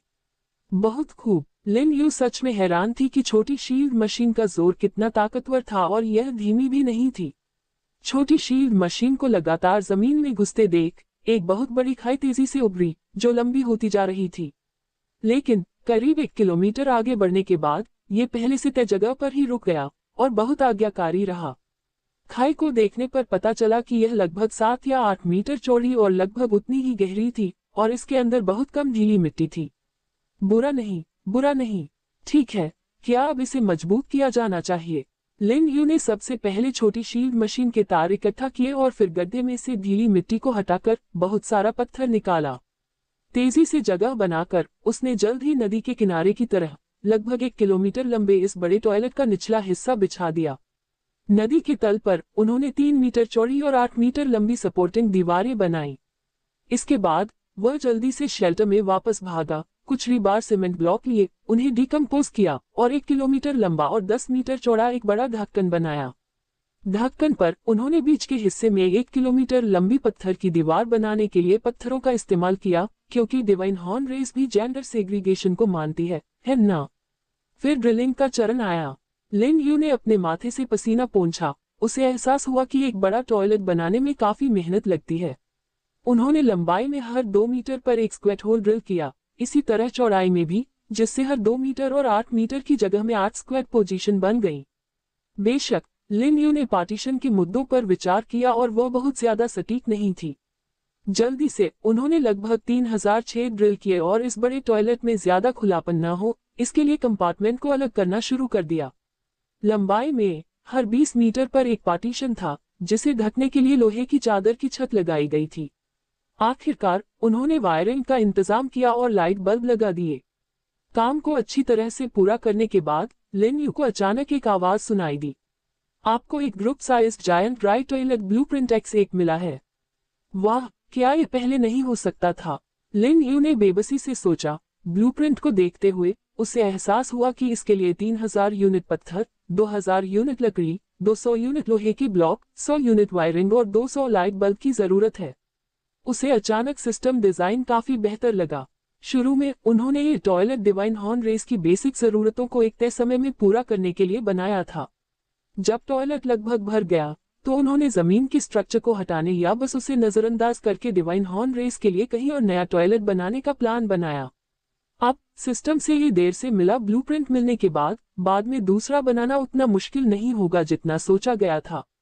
छोटी शील्ड मशीन को स्टोरेज स्पेस में रखकर लिन यू ने वायरिंग और दूसरी अलग अलग चीजें भी इकट्ठा की। अगला आराम करने का समय हो गया था। लिन यू ने सिस्टम टैबलेट पर नजर डालते हुए आह भरी। शाम के 8 बज चुके थे। आसमान एकदम काला था। अनजाने में वह अब तक काम कर रहा था और ऐसा लग रहा था कि अगले दिन उसका बहुत कुछ इंतजार कर रहा है।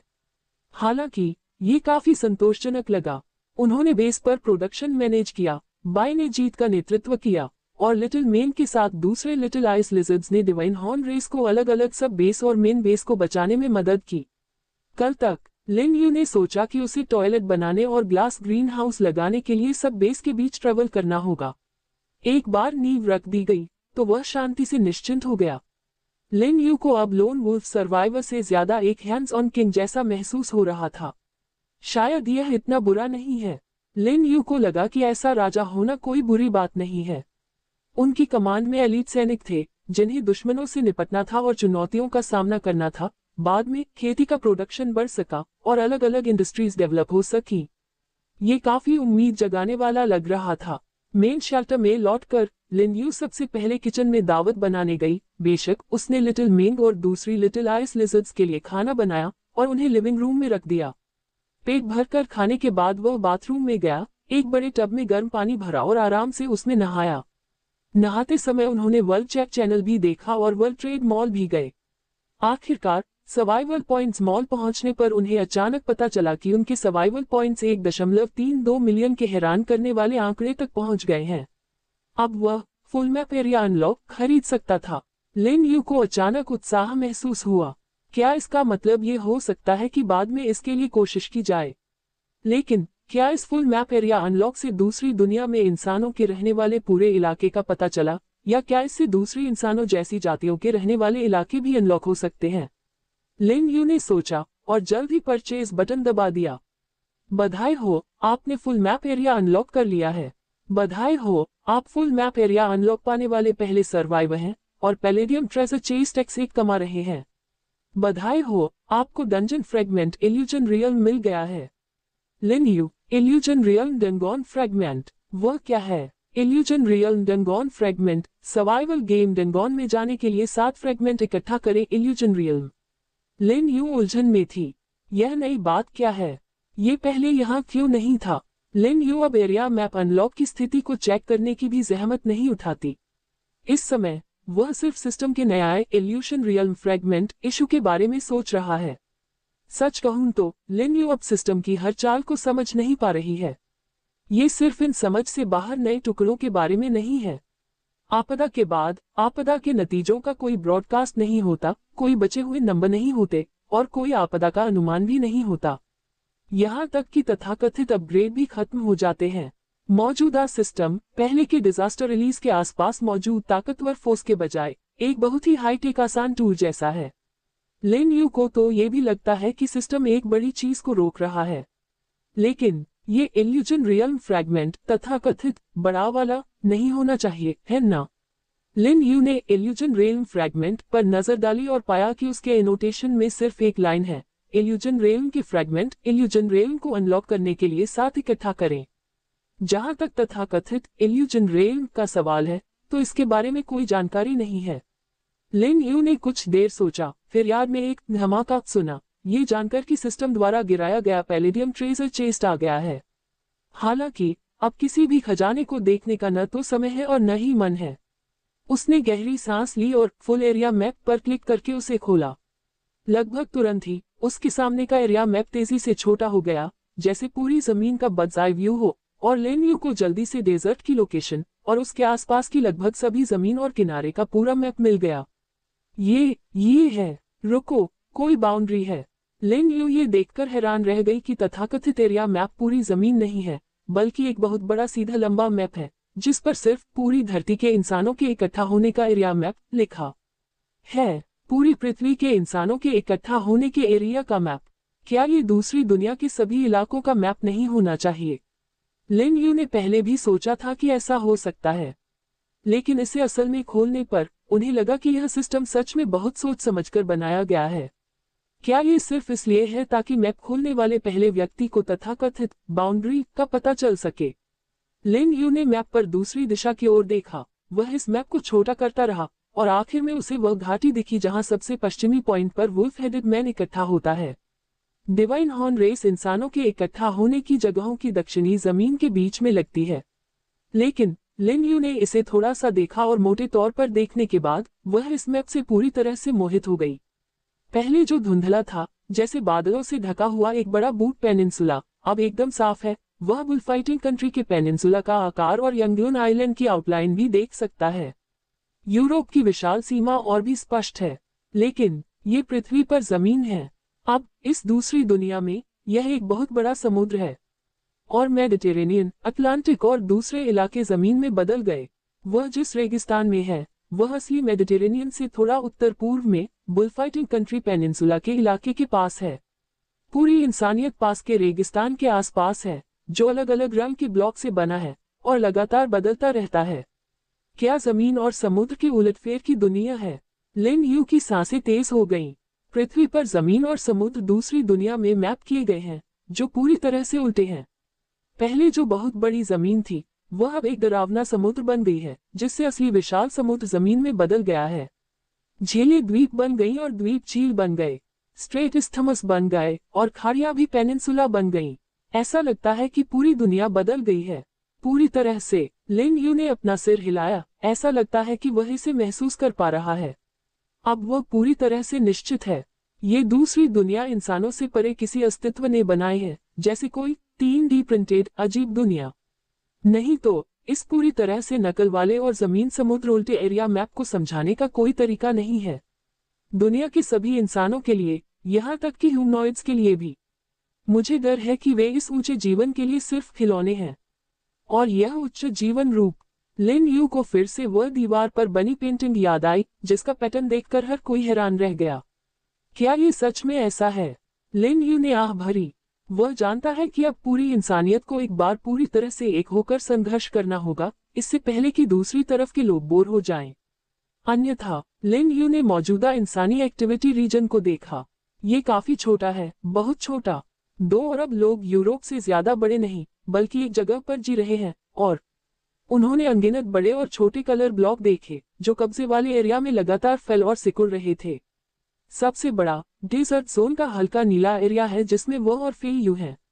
इंसानियत, अगर वे कुछ नहीं करते हैं, तो वे कब अपनी इच्छा को एक साथ ला पाएंगे, सही मायने में इस दुनिया का सामना कर पाएंगे, इस सर्वाइवल गेम का सामना कर पाएंगे?